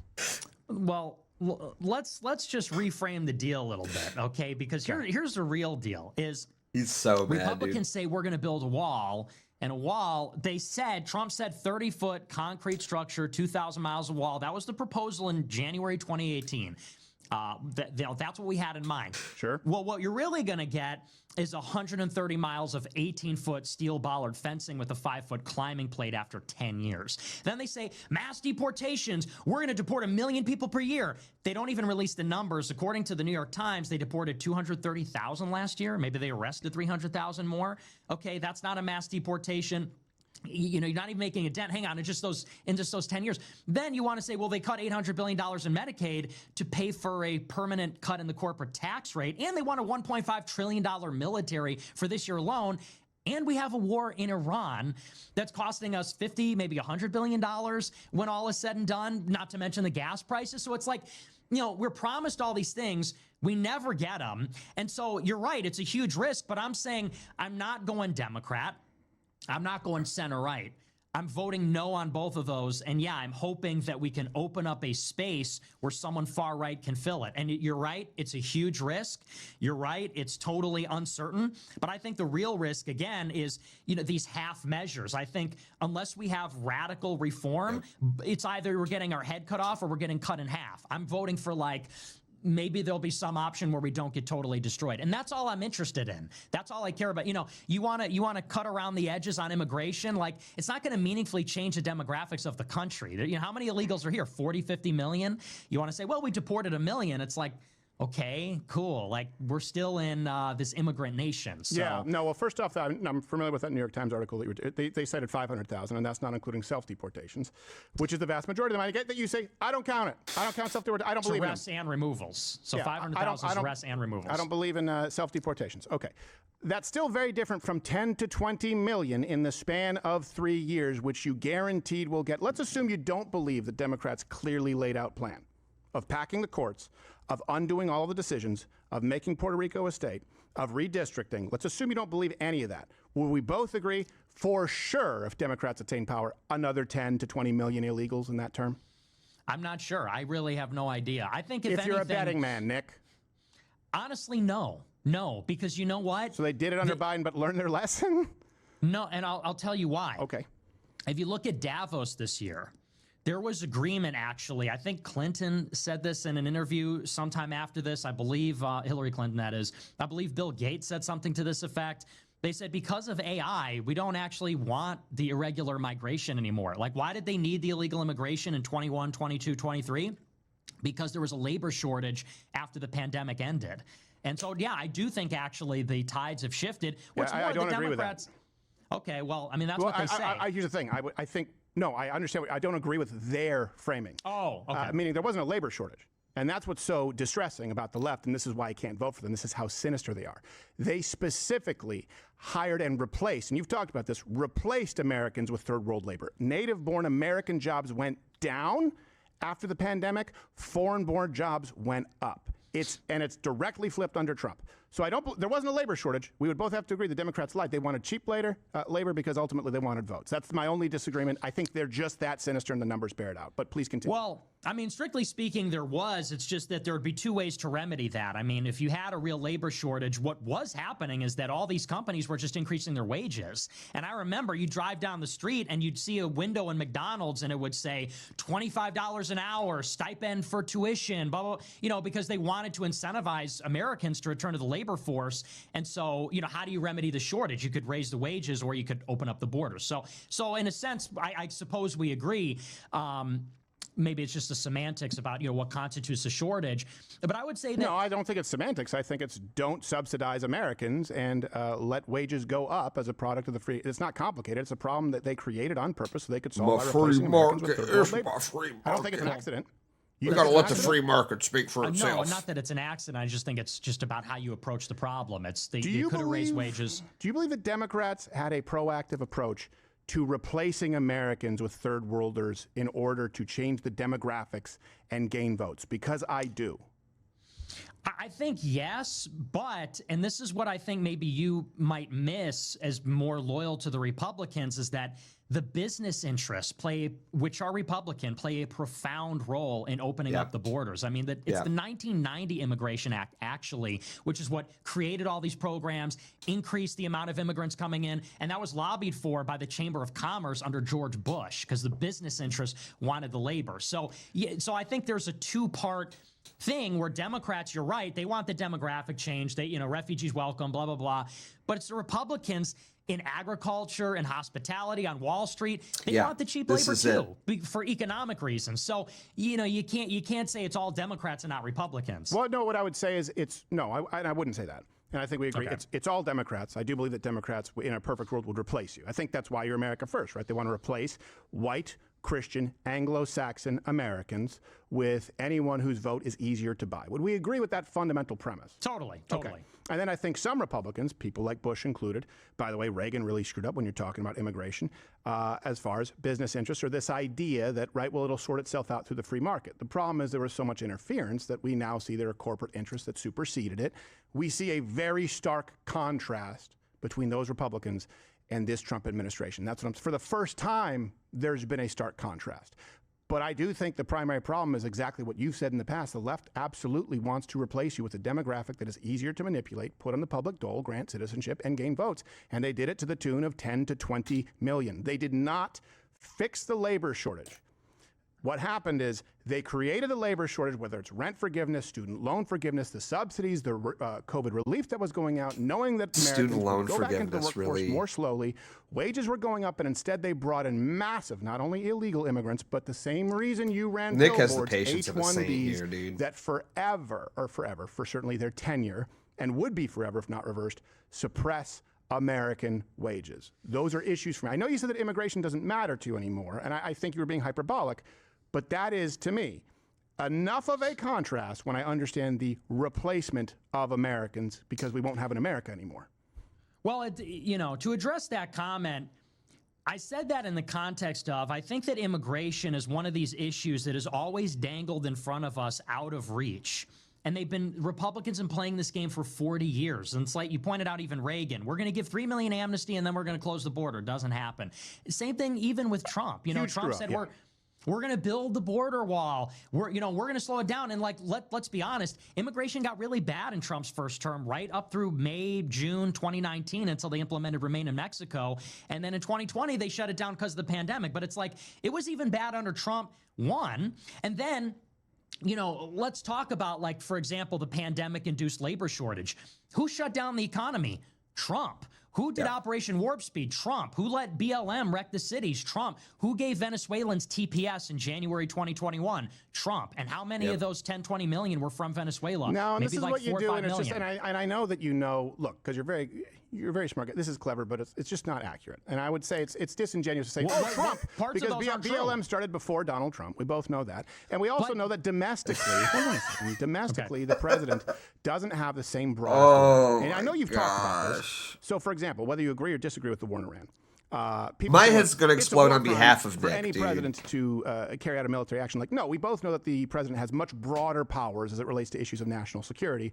That's also why he has much broader powers in dealing with H-1Bs coming in or specifically policies as it relates to people entering the country. The president doesn't have these broad powers to guarantee funding for a wall, right? We know that. But the president does have, the broad powers when you say remain in Mexico. When was that reversed and who reversed it? Wherever he can. Exactly. Whenever he can, like you said, wherever he can through executive order or presidential powers, he's used his most potent tools and he's been gridlocked by the party you tell people to vote for. And some, this is not like all, trying to red pill your but parents. too many Absolutely. Republicans. Yeah. So my approach it's is frustrating. back to Steel Manning. Yeah, I think you're better off, and historically it's irrefutable, you're better off working within the party that has a voting base that wants something done with immigration to hold them accountable, the primary process. We've actually affected that directly here. Brennan Herrera is going to win. That's just one example. Ken Paxton is. That's one example. Handing it over to Democrats historically guarantees a moderate Republican if you manage to come back for him. So I think we've already gone, you don't have the concretes. You're saying you vote Democrat, so the destruction is concrete, right? The losses are real. They will take place. The wins are hopeful and imaginary. That's my problem. No, I see. When you say destruction and all this, let's be very clear. In 2026, if Democrats win, you're going to have a divided government. So I think actually the damage is going to be mitigated in the sense that you'll have a Republican Senate, most likely. You'll have Trump in the White House. The Democrats will have the House, and they'll just exercise their oversight power. So as far as destruction is concerned, I think it's relatively contained. And maybe this is like a good clarifier. If it was 2028, and it's going to be, I don't want Democrats to run the table. I don't want a Democrat to be the president at all. I don't want Democrats to control Congress.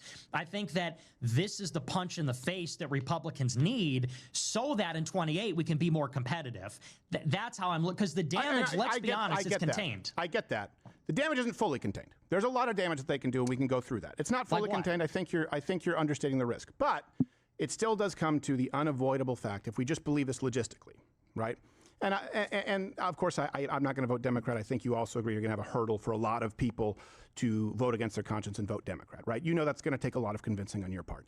You still run into the brick wall that if that happens, you're going to get a moderate candidate historically. You're not going to get someone more right-wing, more. It's called the Republican moderate paradox, and it's almost as inescapable as gravity. Now, if you had a plan like, but we're going to punch those donors in the face and have a ground game, awesome. I'm all ears. Please let me know. And let me know how you get this guy or gal, I'm assuming it's not a gal, please tell me it's not a gal, elected in 2028. Based. How do you get, let's go to that. Let's really distill it. Let's assume there's no difference between Republicans and Democrats, and they're so bad that it's exactly the same. You couldn't put any daylight between Biden and Donald Trump. Let's assume that I agree with all that. I don't, but for the sake of argument, how do you get this guy, please not gal, elected in 2028? Well, like I said, I don't believe in this moderate Republican paradox that you're talking about. I think if Republicans lose the midterms, they're going to be weakened. Like, you can't argue that they're going to be stronger having lost the midterms. Nick didn't like Charlie Kirk. He followed Charlie Kirk around and harassed him. And weaker That's Republicans true. look for a winnable candidate who That they is view as true, moderate. yeah. The donor class will do that, guaranteed. They will. But the donor class. Okay, but the donor class is lining up behind Vance and Rubio. Okay, so they still will. How do you deal with that? How do you get your guy elected in And they 28? will be weaker. I think we need a grassroots campaign in those early primary states in Iowa, New Hampshire, South Carolina, Nevada. And let's also just talk about the architecture of the race. It's going to start relatively early. We need somebody to announce, get up to that 1%, 2%, 3% threshold to get on the debate stage. And then we're going to need someone to get on the debate stage and just kick ass. Go up there against Vance and Rubio and say what's going on. Yeah. And then People hopefully often we're gonna make a forget the blitz in all 2016 99 primaries for counties some in reason. Iowa, go to New That's a Hampshire, great point. South Thank you for Carolina, the 3 numbers. Nevada. And if we have something viable, then you go on into the future. It's basically the Trump playbook. I mean, you can say, well, you don't have $1 billion lined up for the general, or you don't have a plan here. But Trump did it. Trump did it in 2016. He had like a few guys, just started doing rallies, self-funded some money in the very beginning, went on the debate stage, and then it just was off to the races. And I think that we have to be open for something like that to happen. Yeah. So did they have a ground game? I don't believe they did. Couple of things. First off, it sounds to me like you're talking about then at that point engaging in the primary process, right? You're saying, yes. So why haven't you taken part in any of these primary processes now? I haven't really seen anybody that I like. I like Thomas Massey, but I think that I might hurt him more than help him. I like James Fishback in Florida. We wanted somebody to run against Vivek, but there wasn't a good candidate in Ohio. Do you think he's going to win? Be honest. I don't think his odds are great. Okay, I know. That's a tough question. Sorry, I didn't mean to put you on the spot. No, it's fine. But that's the thing. And I said this on my show the other night, or maybe I said it in private. I'm not sure actually. But isn't it tough how that works with our lives? You're like, did I say that on air? Or did I say that? Yeah, right. I'm like, did I say this in a group chat? But like, the problem with the primary is, like, groypers and far-right people are not the majority. I was telling my fans this. But they need to be for your plan to work in 2028. No. No, they don't. Because here's the difference. If you're, like, let's say you're in Ohio. Okay, perfect example. If it's Vivek and another guy, you need the Groyper guy to get 50% of the votes in Ohio. And Groypers are all like young white men. Very engaged, very online, maybe punch disproportionately outside their weight class, but it's a small contingent. So we're not going to get 50% of the Republicans in Ohio in a two-way race. But if it's a Democrat versus a Republican, let's say it's 50-50 neck and neck. If we could push it 1% or 3%, we can flip it. Now, the primary in 2028... But how are you going to do it, though? Because this is my problem, because you're like, well, I don't want to endorse anyone because it's going to hurt them, and the Groypers aren't big enough. Okay. But so that's why I haven't taken part in the primaries, and that's why you haven't enacted this plan. Now, you've told people to sit out, in some cases, implied vote Democrat or run billboards. So this is not new, right? You've done it 3 election cycles, something similar to this. And I understand what you're saying, by the way. I don't want my endorsement to hurt anyone. Groypers are not popular enough. But that will be different. You will endorse mount a ground game, and there will be enough of you in 2028 after Democrat seize control. How? Well, here's the thing, okay? In Ohio, what we're doing is we're going to go for the Democrat, and we are going to endorse the Democrat. We're going to go all in. In 2028, I think there is going to be an appetite for... The COVID architect Jew, just to be clear. Yeah. Hell yeah. I think... Do you think that she's going to be worse than Vivek? Yes. Because I don't. I think she'll be worse in terms of governance, but I think that in terms of overall impact, it's far worse for us if Vivek wins. Because what it signals to the GOP is that, we'll vote for anything. We'll vote for an anchor baby who hates Americans, who's part of little tech. So, yeah, I'm willing to forfeit Ohio for 4 years if it means we send Vivek back to the kitchen. Can I pause you for one thing? Just because, yeah. Ohio is a different breed. Okay, Ohio is a rare bird because they had Kasich, for God's sakes. Ohio will vote for anybody. It's a weird frickin' place. I can't believe that's true. The most unlikable human being alive in Kasich who thought he had a chance in the national. So let's just agree that Ohio is a bizarre place. Sure, their state legislature leans red, but you want to talk about feckless Rhino City. That is Ohio. It's bizarre. Yeah. But yeah, I still do think that Vivek would be better than the COVID architect feminist who also, is Jewish for the Groyper people. See, I mean, well, and I don't even mind. That's the thing. It's funny. Dan Bilzerian got on my case. He's like, she's a Jew, blah, blah, blah. I'm like, okay, but there's more going on here than that. I know. Yeah, I know you and I maybe agree on that. But but the thing is, to me, Vivek, and maybe I'll cringe at this, you're not wrong. Vivek would be arguably a more effective governor than a Democrat. However, if we accept him, does that not send a message to the GOP that we're accepting this little tech power? Because Vivek is involved with all these people. Went to Yale Law School with Vance. They're looking at opening up this Anduril factory in Ohio, making the push for these government contracts. You're sending a message that the post-Trump GOP is going to be shaped by people like Vivek, which is decidedly, I mean, he's basically against everything that Trump ran on in 2016. Because Trump runs in 2016 saying the reason this country is dying is because the globalists sold us out on trade, immigration, foreign policy. Vivek is saying, no, this country's failing because you're lazy and you did too many sleepovers and you went to prom and you watched Saved by the Bell. And it's you're blaming Americans for policy decisions. Nick, you're talking to the wrong guy. You're talking to the wrong guy. You're talking to the guy who got into a shouting match with Vivek here in the studio over race, to be clear. Right. I am no fan of Vivek. You want him to win. No, I don't. I would vote for him over the COVID architect who will destroy the state. But again, Ohio is very different than the rest of the country. But this isn't a primary strategy, right? You're not just talking about Ohio. You're talking about Democrats across the board like you have in 2020, 22, 24. And I'm still not getting that, Vivek bad. I would be, by the way, hard-pressed to not leave it blank in Ohio. I'm precluded from voting for someone who's part of the party that will literally kill me. That's just blind loyalty, though. That's what that is. That's just blind loyalty at that point. Like, well, why can I say? Why can't we talk about Americans and what we should? I said, I can tell you why you can say it. This is the problem. We're not beholden to blind loyalty to a letter next to a name or a color. That's such a cop out. I said, no, it's not a cop out. I'm telling you that if I'll say it, but I'll say anything. But other people say it, it'll be an accusation of white privilege. It's because you're brown, and you need to acknowledge it. And he got into a shouting match and got all indignant, and I was like, screw this guy. And I haven't had him on since. So you're talking to the wrong guy if you think that I love Vivek. I am saying, however, if in a situation with a Vivek, okay, who put Beardson equals gnome in the chat? That's just fucked up. Probably why are you putting that? I'm not even there. I'm not even there. Who's talking shit to me in the Rumble chat? That's crazy. Still increasing by hundreds of percent H-1Bs, decreasing new H-1Bs by 87%.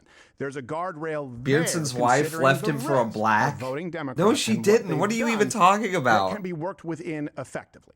But we're not talking about guys A-logging me in Stephen Crowder's Rumble chat. That's crazy. So it still does come back. And I don't think that you begrudge me for asking for concretes because I know that you asked Bilzerian from it. Now, that's crazy. I don't know that Bilzerian can give concretes on anything to anybody. But I do require them because that's I'm so the guy funny, who's dude. like, how do we undo the Vivek? How do we undo the Mitt Romneys? Now, I thought we made some progress with people like Trump, with people like Brendan Herrera, with people like Ken Paxton, where I was like, this is some momentum, right? It's in the right direction. Power can corrupt. But I'm all ears. I need the concretes. Hail the beard. Let's go. Democrat. God, I hate beard. Boy, don't talk shit. Don't talk shit about me in the Rumble chat. Risk is that we get Vance. That's crazy. I hate Beardson. To me, that's unacceptable. That sucks. Come on now. Be nice. Be nice. JD I'm just trying to watch a show. Marco Rubio is Marco Rubio. If after 10 years, 12 years of Trumpism, that's what we get, I'm going somewhere else. I can't vote in an election Vietnam, Serbia. I'll go to a non-extradition country where they can't get me. Well, they can always get you, but maybe they can't ask to bring you back. Yeah. But that's the thing. It's like, to me, those are unacceptable. So I want to hurt them as much as I can, burn the boats, and open up a space for someone Jovian, else. wrong And chat, dude. You're right. Wrong There's chat. no concretes, but we have to allow for the possibility that will happen. Crazy. Yeah, I think in the face of allowing for a possibility when guaranteed we will have open borders, the courts will be packed and we lose our country. So in other words, on one hand, we guaranteed lose the country. There's no doubt about that. On the other hand, we see the incremental improvements. I think we agreed here. Let me go back to this. And I appreciate you taking the time, by the way. Absolutely, yeah. We agreed on the institutions. And I think that we would probably both agree that cultural institutions are probably more important than political ones long term. That's my view. Comparable, but in other words, they shouldn't be overlooked. How long did that take place? Like, how long did it take for the left to completely control academia, media, the entertainment industry? 80 years. You're talking about anywhere from 90 to big tech outside of when they saw the writing on the wall in the last election, right? We know these people are not conservatives. I mean, I would say, okay, started in the 1930s, accelerated through the 60s, meaning the encroachment, the seizing of institutions, the change from the left has been consistent, it's been incremental, it's been subversive, and I bet you they're saying, thank God we didn't blow it all up. Wouldn't the change, the revolution for the positive, even though it's accelerated at a much more rapid rate than that, wouldn't we need to accept that change is incremental as well? Because we bitch about their power over Dude, we don't have institutions time that for don't seem to incremental have change. the spine to play the long game and to fight the war of attrition.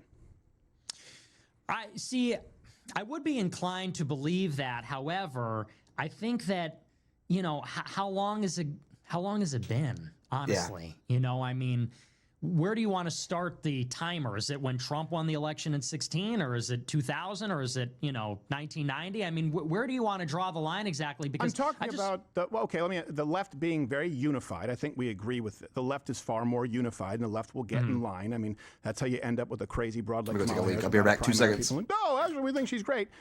They're unified and they make incremental progress. And by the way, that's a tenet of Marxism, subverting institutions. And conservatives are not. Conservatives are not. So let's go from the 60s, right? Goes back to the 30s, but McCarthy was right about a lot. Not everything. A few people lost a couple of commercial gigs. But they took over every institution by design, said this is going to be systematic. It's going to take a while. And people on the right go, I don't have everything at once. So let me work with those who seized power over all these institutions. I just feel like we've tried it that way. I mean, so Trump is going to leave office in 2029 regardless. He came down the escalator in 15, so got elected in 16.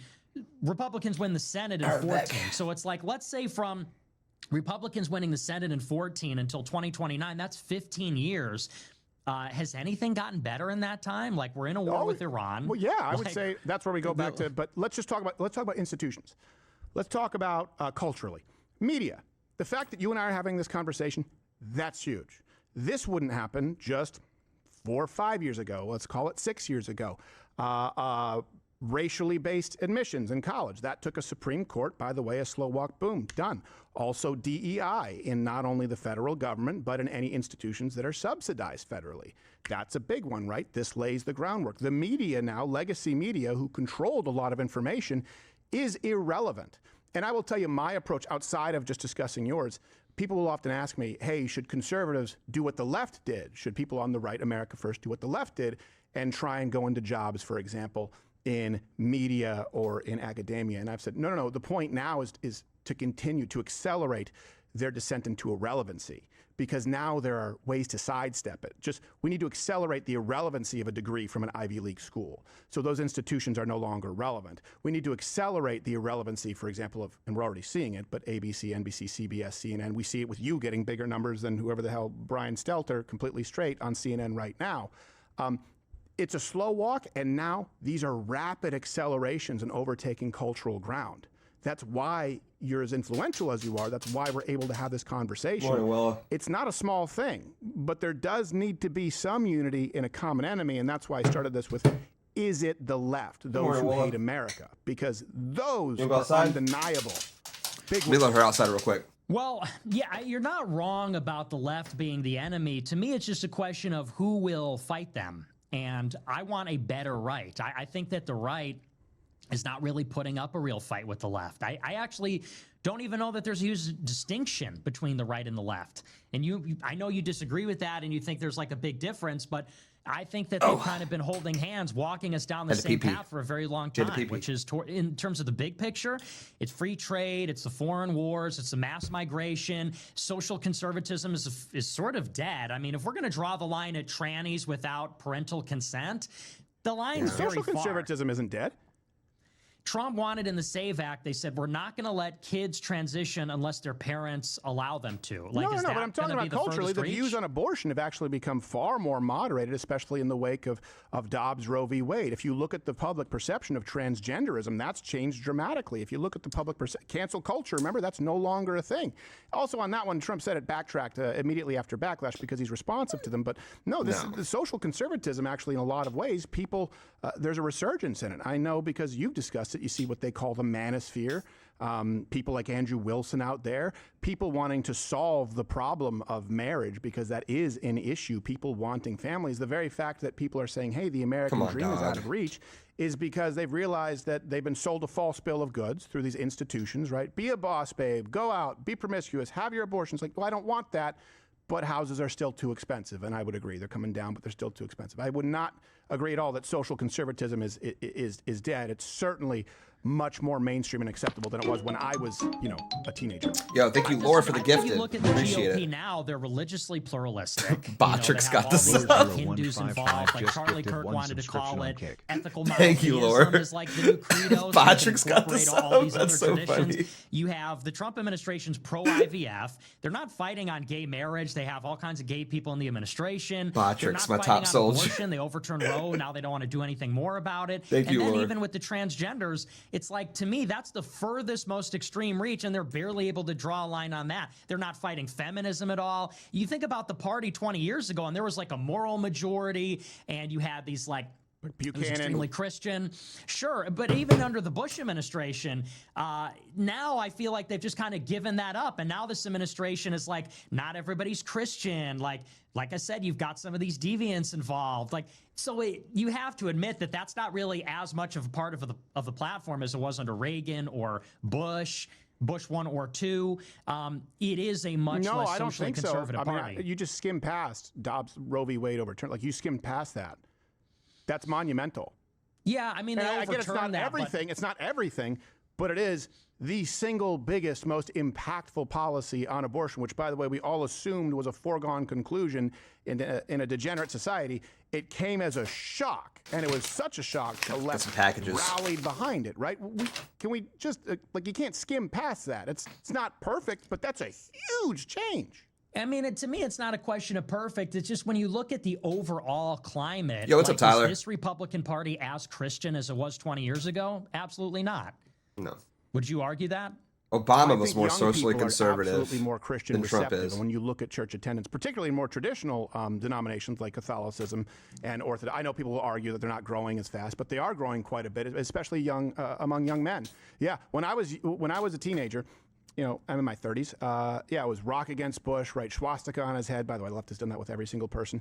And it was a non-starter. There was no Christendom. If you showed up in a film, you were the serial killer. This idea was just women's choice, my body, and you had to sidestep it and say, well, if there was no thought that Roe v. Wade would actually be overturned. It was a pie-in-the-sky dream.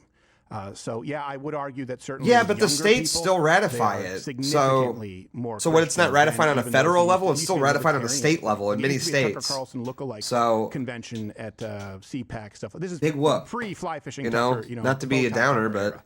So yeah, I think with young people, they're definitely more, if not Christian, but Christian receptive and traditional.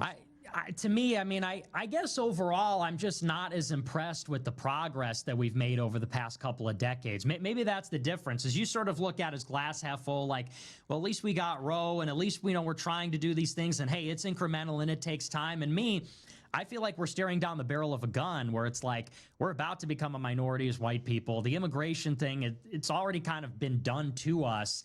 We need something radical and urgent, because otherwise it's going to be a slow descent, and that's not a victory. But what'll it fix? So let's assume, and I can't, but let's assume you have the concretes, the roster. That was my first question. It'll still be my last. Roster, funds, ground game. Okay, you get that guy in. You're still going to run into 100% of the Democrat Party opposing it, and you're thank still you, going to Alexander, have for some the Republicans 100 who are kicks. Appreciate useless. it, man. So let's assume you do that. How does that get you radical change within 2 years like you demand? Or you basically, sabotage them?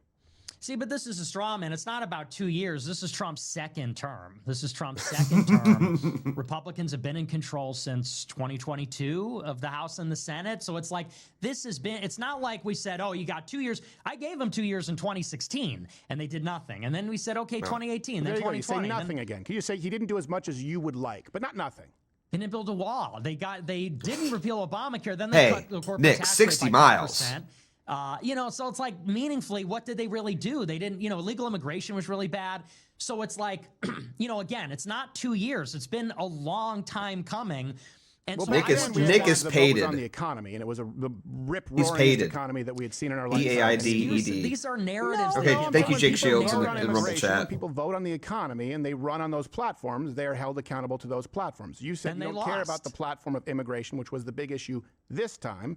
The first election, it was entirely about the economy. So if you want to say, okay, record low inflation where we actually saw employment come back, onshoring jobs, that's nothing, you can say it, but be honest with people and say that doesn't mean anything to you, just like immigration doesn't mean anything to you now.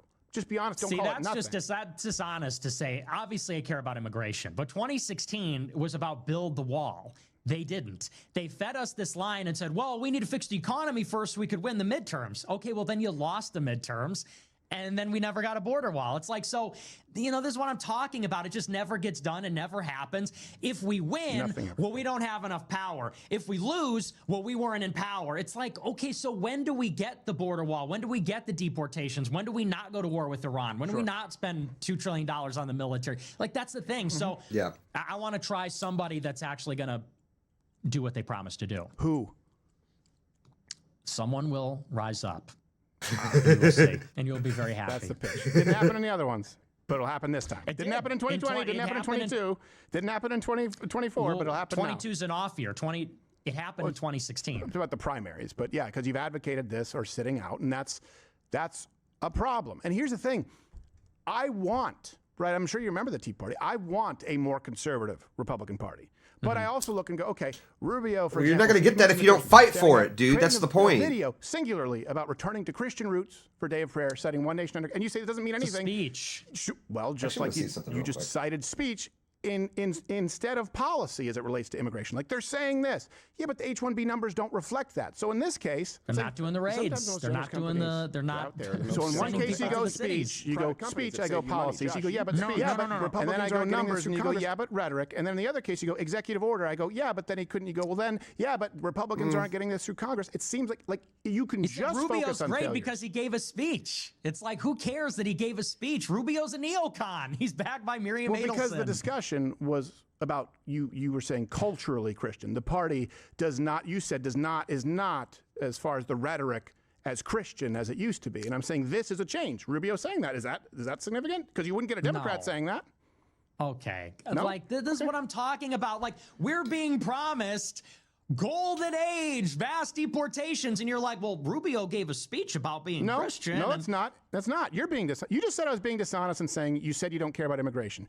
I believe your exact quote is, I don't give a fuck about immigration. The only thing keeping me alive is my war against Israel at this point. Do I have that close to correct? So don't tell me I'm being dishonest. That's hyperbolic. That's rhetoric. It's hyperbolic. But we addressed that. We addressed that already. And I said, like, look, immigration is something that they're always baiting us with, and they never do anything about. And then when they do the bare minimum, they say, well, it's better than nothing. And you go, well, theoretically, yeah, but if it doesn't meaningfully change anything, then it's not worth sacrificing other issues. Sure. So by and large, I would just say, look, 10 years into the Trump movement, we don't have the country that we want. They've had more than enough time. I think it's time to just do something radical and send a message, which is, we're not happy. I'm not happy with it. You may be happy and say, well, what about this? What about that?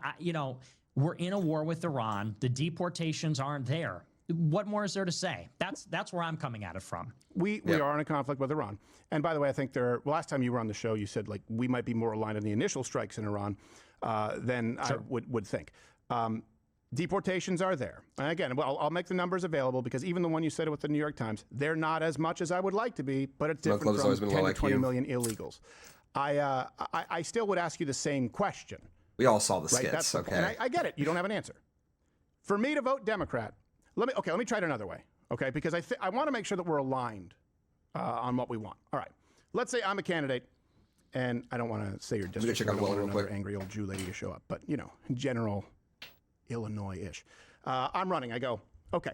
I understand. I hear it. Young Americans don't have this as well as they should. Okay, look. All right. Here's what I'm going to do for you. I am going to vote for, and I am going to support, of course, pausing all illegal immigration. We're going to close the border down. We're going to start building the wall. Okay, we're going to do that. Okay, we're blocked by Democrats, but here's what we're going to do. We're going to reduce H-1Bs by 87%. These things are suppressing your wages. All right, we're going to do everything we can to bring down the cost of rent. We're going to do everything we can to try and make housing more affordable. Here's what we're going to do as far as jobs. Okay, jobs. We're going to punish companies that are offshoring. We're going to use tariffs. We're going to incentivize companies that are onshoring. We're going to codify these taxes into law. We're going to try and do this to remove the effects that are suppressing your wages as a young American so you don't see what the Democrats would have, which is a 20+% unemployment rate.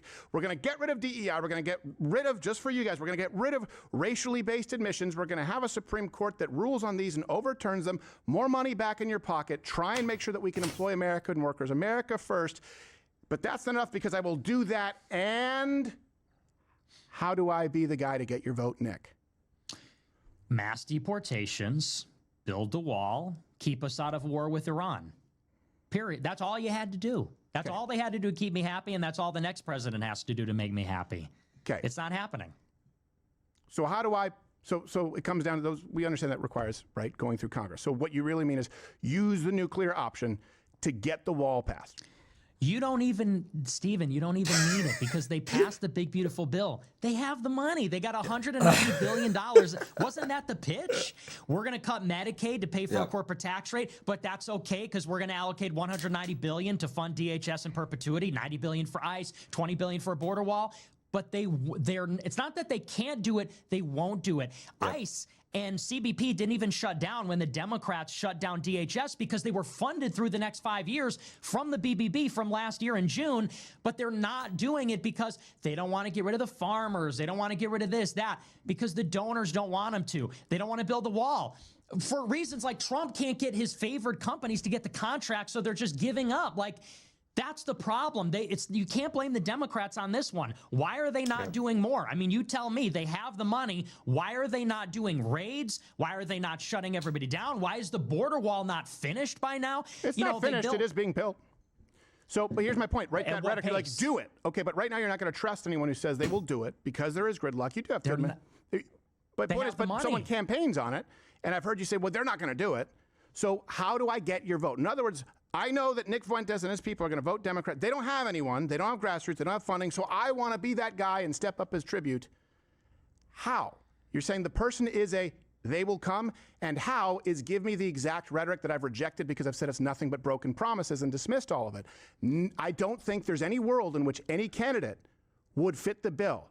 And I don't think there's any world, frankly, Nick, in which you or have a ground game, the finances to go up against the donor class, to go up against, frankly, the fact that when Democrats attain power, you're going to be looking at a moderate Republican because then people's perceptions and their priorities shift toward winning. That's what we see historically.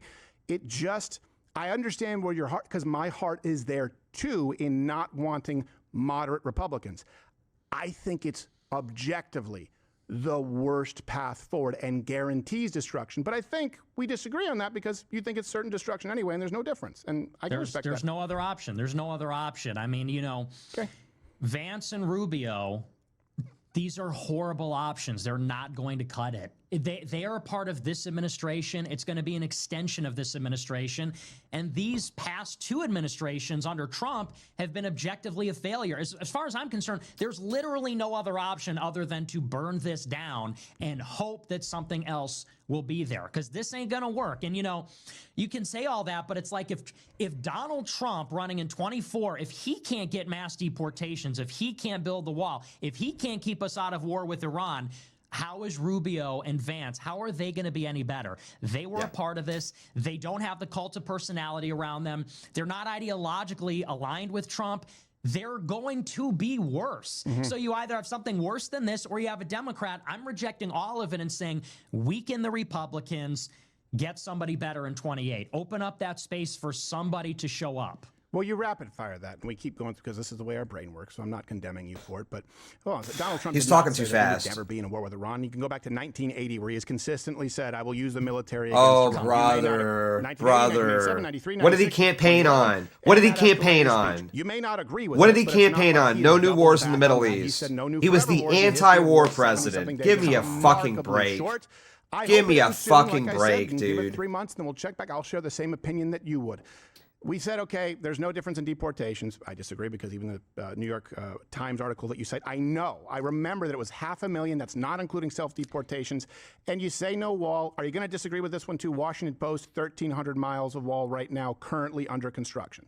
Yeah, Leftist that's source. not real. It's not real. Fake. Okay. Fake. So everything, every single number from think tank, from these departments, whether it's DHS, also people who have a vested interest in harming Donald Trump, you have simply dismissed them as fake or not real, while presenting the idea of destruction being the only solution. You get why that's hard to follow. Disingenuous. It's disingenuous. First of all, that 500,000 number from the New York Times, I already told you, that's 230,000 removals, and the other 500,000 are arrests. Those are not people that have been deported. So 230,000 removals for the year. And then, by the way, we're in the second year, and they shut down the raids. They shut down these big surges of CBP and ICE to the city. So it's not, they wanted 1 million per year. We're getting 250,000. And we might get fewer this year. So it's like, it's not I don't trust any number. The border wall number.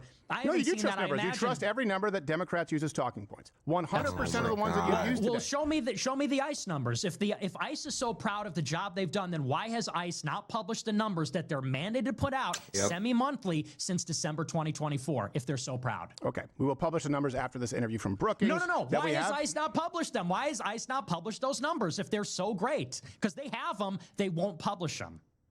ICE has published numbers, and I know that they've made some changes to that for the same reason that we see. By the way, you're not going to get an argument from me that we get consistent number tracking. For example, these numbers of native-born versus foreign-born, they get changed, and particularly with a very high turbulence issue like immigration, those numbers get misreported, they get revised. That's why we also rely on secondary sources. For example, your New York Times source. For example, the Brookings Institute. For example, Washington Post. But you go, I don't like that one, and you cherry pick it. I don't think like the survey. I don't like the community survey from the census where they survey 65,000 households. It could very easily be a response bias. You know, if illegals are not responding to the survey, okay? And by the way, and I would say the same thing with New York Times. They revised the data down. No, but the New York Times is actually going into internal data, not public data that ICE releases, but internal data, and that is their estimate. So if ICE were proud of their numbers, Washington they would Post be with publishing 1,300 them. miles of border wall currently under construction. They're using the data available to them. So do we apply the same standard? I imagine you pulled that up. I haven't seen that during the show because you didn't mention that earlier. So I haven't seen that, but I don't believe that's true. Yeah, we covered it on a show also before. I mean, you know what? Look, I always take it with a grain of salt. That's why I provide 2 or 3 sources. I think the totality is there's a very different picture. And I think many people would say there's a very different picture on immigration, on net Dude, positive, yeah, right. negative Tyler, this is fucking H-1Bs, nutty. on the border wall. I think that contrast is pretty stark.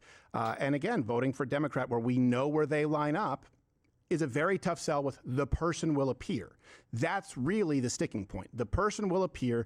This is very similar. It ends up being what you did in 2020, 2022, where you said sit it out. Or, you know, vote third party, or in most cases, I know sit it out. I'll give you that you never said vote Democrat. You've never encouraged people to vote Democrat, if that's the case. Yeah, but it did have net effects. People sitting out flipped the Senate, right? And there was no plan after that. And now it's take your word for it that there's a plan this time because he will appear. Would you consider putting something together more concrete so that those on the right could work in tandem to accomplish something like the left has done over the course of decades? Like I told you, that comes together when someone is ready to announce, they will announce, okay? So first, it's not like we don't have an idea of who might run or what the plan might be. It's just that you know how that goes in a presidential election year. You don't announce until you announce. That's number one. But number two, everybody is so hung up on, well, who are we going to vote for? Well, who are we going to vote for? It's like, well, let's just make it clear. Vance and Rubio, which I don't even hear you disputing this. You say, I would reluctantly support Rubio if I had to. Yeah. Like, let me ask you this. This is a very simple I wouldn't. question. No, I'll clarify. I wouldn't reluctantly support Rubio over. Yeah, Crowder Gavin needs an name for Newsom. 28 so the GOP can destroy him preemptively. I would yeah. passionately vote Rubio over Gavin Newsom because we have a two-party system, and that's how it goes. And that's crazy because I don't want Obama McCain. I don't want Obama Romney. I don't want Newsom Rubio. I want something else. And here's the thing. This is the way I would say it. If Vance and Rubio are strong in 28, we don't get a primary. Right. You understand? Because the party will consolidate around one of them. Like most of the party, the money, the leadership, the cadre will fall in line behind one or the other, and you're going to get a very tiny field where one guy's going to be the dominant favorite, and there won't be a competition. In my mind, that means, like, just in terms of logic, the only way that anyone's going to stand a chance is if they are sufficiently weakened by being tied to this toxic administration, if the administration fails and is sabotaged. Yeah. And so it's just about creating a possibility for another choice. That's the most simple way that I can make it. I understand. Yeah, it's about, like you said, sabotaging the Trump administration in order to create the possibility. And like you said, they need to go into election weaker, which means the country would be in a worse off place. So put the country in a worse off place, sabotage the America First administration in order for the person who will appear who will be better. Brother. It's the Israel First administration. I think that's very obvious. So is that the issue? Well, you say you want to sabotage the America First administration. This is not an America First administration. In what way? In what way are they putting America over Israel or other countries? In the ways that we just went through that you refute at all costs. With Democrat talking points. And that's where I'm confused. They shut down deportations because they're unpopular. Then they launched a regime change war of choice in Iran. You have them going into Harvard and Yale telling them you have to teach a pro-Israel curriculum. They're reviewing 50,000 visas to see if they've ever criticized Israel. Like, they reviewed every country that receives foreign aid to see if they're America First, except for Israel. That was the memo last year. Now, so it's like, now the knife comes out. You say, oh, well, you want to bring down this administration, saving America. It's not happening. No, I didn't say saving America. I said, I'm repeating back to you what you said. This administration needs to be sabotaged. You've said that you want to see President Trump impeached. You want to see him hamstrung. And the nation needs to be worse off so that someone will appear who will save it. Oh, I don't so think make the sure nation, your audience knows that. No, that no, young the Americans are going to be nation. facing double-digit unemployment, well over 20%. You're going to be seeing a massive influx of H-1Bs. You're going to see the exact opposite. You're going to see the exact opposite. What if gas prices were $6 a gallon? That would be crazy. It's good to be bombed Iran. If not this, then that. There's the moving the goalposts. Be honest with your audience. You want this Oh, country you're to be moving in the a worse place in goalpost. this administration, Democrats to be stronger so that, and I would go along with it, if I understood it, so that someone will appear is not enough. Because I think Chef's you're going to run kiss. into the same problem that you run into with Dan Bilzerian. You were really upset about the purity test, saying we don't Told have you, the to knife's think coming the out, same dude. thing. And I don't think there's any candidate who would be able to pass yours. Here's mine. No money for Israel at all.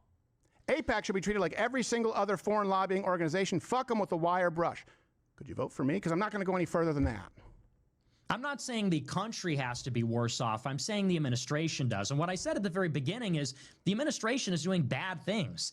War with Iran is bad. If the Democrats could get in and shut that down, that's good. If Democrats can get in and subpoena and impeach these people that are doing these things, that's good. So, no, I actually don't think the country's going to be worse off. I think the administration's going to be worse off. Okay. The administration's unpopular. Well, okay. So you mean you think it'll just be painful, that you think that Democrats will just be painful for the Trump administration, not for the American people. Do I have that correct? Yeah, because, again, they're only going to control the House. Okay. All right. That's a fundamental disagreement. I think that when Democrats, I think especially when you look at their plan, I think when they attain power, I think also what we've lived through. It's going to be a deadlock because we'll still control the Senate. That's the I think it'll point. be catastrophic. I think it'll it's be a deadlock in the same sense that Trump can't do anything because he has no power. And then they get a general election. This is what's so funny about it. Well, Trump can't do anything. He just doesn't have enough power. And then it's like the Democrats get in, they get the House, and then all of a sudden they think that like all of these things are going to happen. It's like, well, isn't that kind of the problem to begin with then? That all the Democrats need is to control the House and they can ruin the country. But Trump can control everything and he doesn't have enough fucking power to do anything. The president would be like the likelihood of Democrats winning a general if they win those midterms is it's higher than 50%. Maybe it's 52, but it's not a small risk. There's a risk, certainly. Yeah. And that But to what me, is the what what is the risk It's of running nonsense. Vance and Rubio? I don't think they're winnable candidates anyway. And I think even if they were, we don't want them. So. Yep, I understand that, and I certainly understand the criticism of them. I certainly don't want Democrats to have the House and White House, and I think that's it's a stronger likelihood than not. And that, to me, is just a bridge that I absolutely wouldn't be able to cross. But I do appreciate you laying this out. And by the way, I was there at the Tea Party. I think you were younger than the Tea Party there. I know it now. It's like, the Tea Party's a corny name, but the Rick Santelli rant, where everyone was saying socialism about Barack Obama was a racist dog whistle. And they were able to veer the party further to the right. I do think that it can be done more effectively through primaries rather than instituting into power the party of, like, just to put a finer point on it, drag queen story hour. I think the left in America is out of their fucking mind, and giving them any power is an insane risk. Yeah, I think that we just got to stop playing not to lose. We got to play to win. And sometimes that means you got to take a couple steps back to take a few steps forward. I mean, that's really what it comes down to. I think that because I've been on this ride, you've been on it longer than me, admittedly, but I've been on this ride and I've watched all these cycles, 16, 18, Swallow 20, it. 22, Break it up. 24, Eat it and right I've just now. been so disappointed at Republicans' willingness to just completely sell us out on everything. I mean, you can even go back to 22, not to open up a whole other thing, but like, I remember in 2020, they gave up on Trump fighting the stolen election. 22, they said, we're going to get to the bottom of the Capitol riot footage. We're going to look at the surveillance, and we're going to fight Biden on the debt ceiling. We're going to force immigration. Didn't do any of it. 24, deportations, no new wars. It's like we tried it that way for a long time, and increasingly, because you're right, 20, 22, 24, 26, for me, it's escalating. I'm getting more and more pissed off, more and more like, when do we get it? When does it happen? After they bombed Iran, I said, Trump, I see what you've done for Israel. Do that for deportations. They won't. So this is where we're at. I think they forced our hand. That's how I see it. Yeah. Would you allow for the fact? And by the way, I would like to at some point here, if you're okay with it, because I don't want to pull a Candace and put your interview behind paywall. This has all been mass, but take some chat because that's for those who subscribe. Would you allow for the fact that when you're talking about your purity tests, that someone may think, hey, you know what, a weakened and non-nuclear Iran, or Iran being a potential threat needing to be dealt with, that someone could hold that opinion and not be exclusively holding it for Israel? I think they could, but I just think they'd be wrong. I think it's a fundamental misunderstanding of what's happening there. Yeah. Okay. So, again, just to clarify, can someone say, yeah, I think Iran should be weakened. I think Iran is a threat. And I think there's a reason that this military conflict is going on. And I wouldn't advocate doing it on behalf of Israel, but I do think there's a reason to do it on behalf of the United States.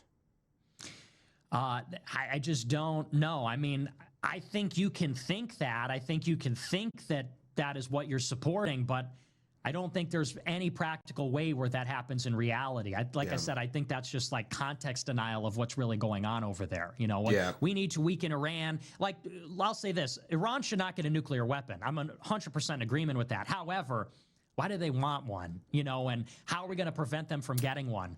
There's no way to answer those questions without involving Israel and how they've been the engine of all of these events. Yeah, sure there is. Okay, how? It's a radical death cult who want to eradicate anyone who doesn't follow suit at any cost that they have done historically. I mean, it follows Muhammad to a T, who. I think that if you got rid, this is where I don't think we should be giving any blank check to Israel. If we want to discuss this, we can discuss this. Let's do it. Oh, my boomer. Ad hoc basis like every other nation. I hate AIPAC for the same reason I hate. It's a radical death cult. The Muslims want to kill us all. We got to kill them first. I think that, they probably need to look into them. And I don't think they should be able to do this under the cloak of Americans. I don't think any group should be lobbying on behalf of a foreign government above the priorities of Americans. So screw AIPAC with a wire brush. My position is no foreign lobbying, period. But that doesn't pass the purity test, because I also think that the Iranian regime is a death cult who, if Israel didn't exist tomorrow, would be just like Muhammad in the 7th century, 8th century, every single century trying to eradicate anyone who's not under Islamic subjugation, regardless of this modern nation. That's like my who? opinion. And I don't think it helps. I think they hate Israel. Like who? I don't think it's the only reason. I don't consider that a purity test. I think that's just a fundamental ideological difference. If you're talking about, I think we should bomb Iran, I think we should destroy Iran for pro-America reasons, it's like, well, I don't think we should destroy Iran. I don't think we can, and I don't think it's even worthwhile. I mean, we just simply cannot. Look at what's happening right now. We hit them with everything we have, everything from air and sea, and they maintain control of the strait. They maintain the ability to launch drones and missiles. The regime is intact. What more do you think we can do militarily that's going to put a stop to this? You know, I mean, do you have an answer for that? Hold on a second. We're getting into two separate things. The question that I was asking is, and we can go to that. I mean, I think that it's, again, you do this where you're like, 90% of their Navy is gone. Like, yeah, they're able to control the strait, but you also know that that has to do with insurance rates, right? And businesses not being willing to take the risk. That's a little different from saying that militarily they're completely intact. The point that I was making, though, and I see this strain, particularly from people like Dan Bilzerian going over and saying, I heard the call to prayer and it was the most beautiful thing in the world. I don't believe that there has been a greater evil perpetrated against Christianity or the free world than Islam. Okay. Yeah. I'm not pro-Muslim. I'm not pro-Muslim in any way, shape, or form. So. I know that you're not.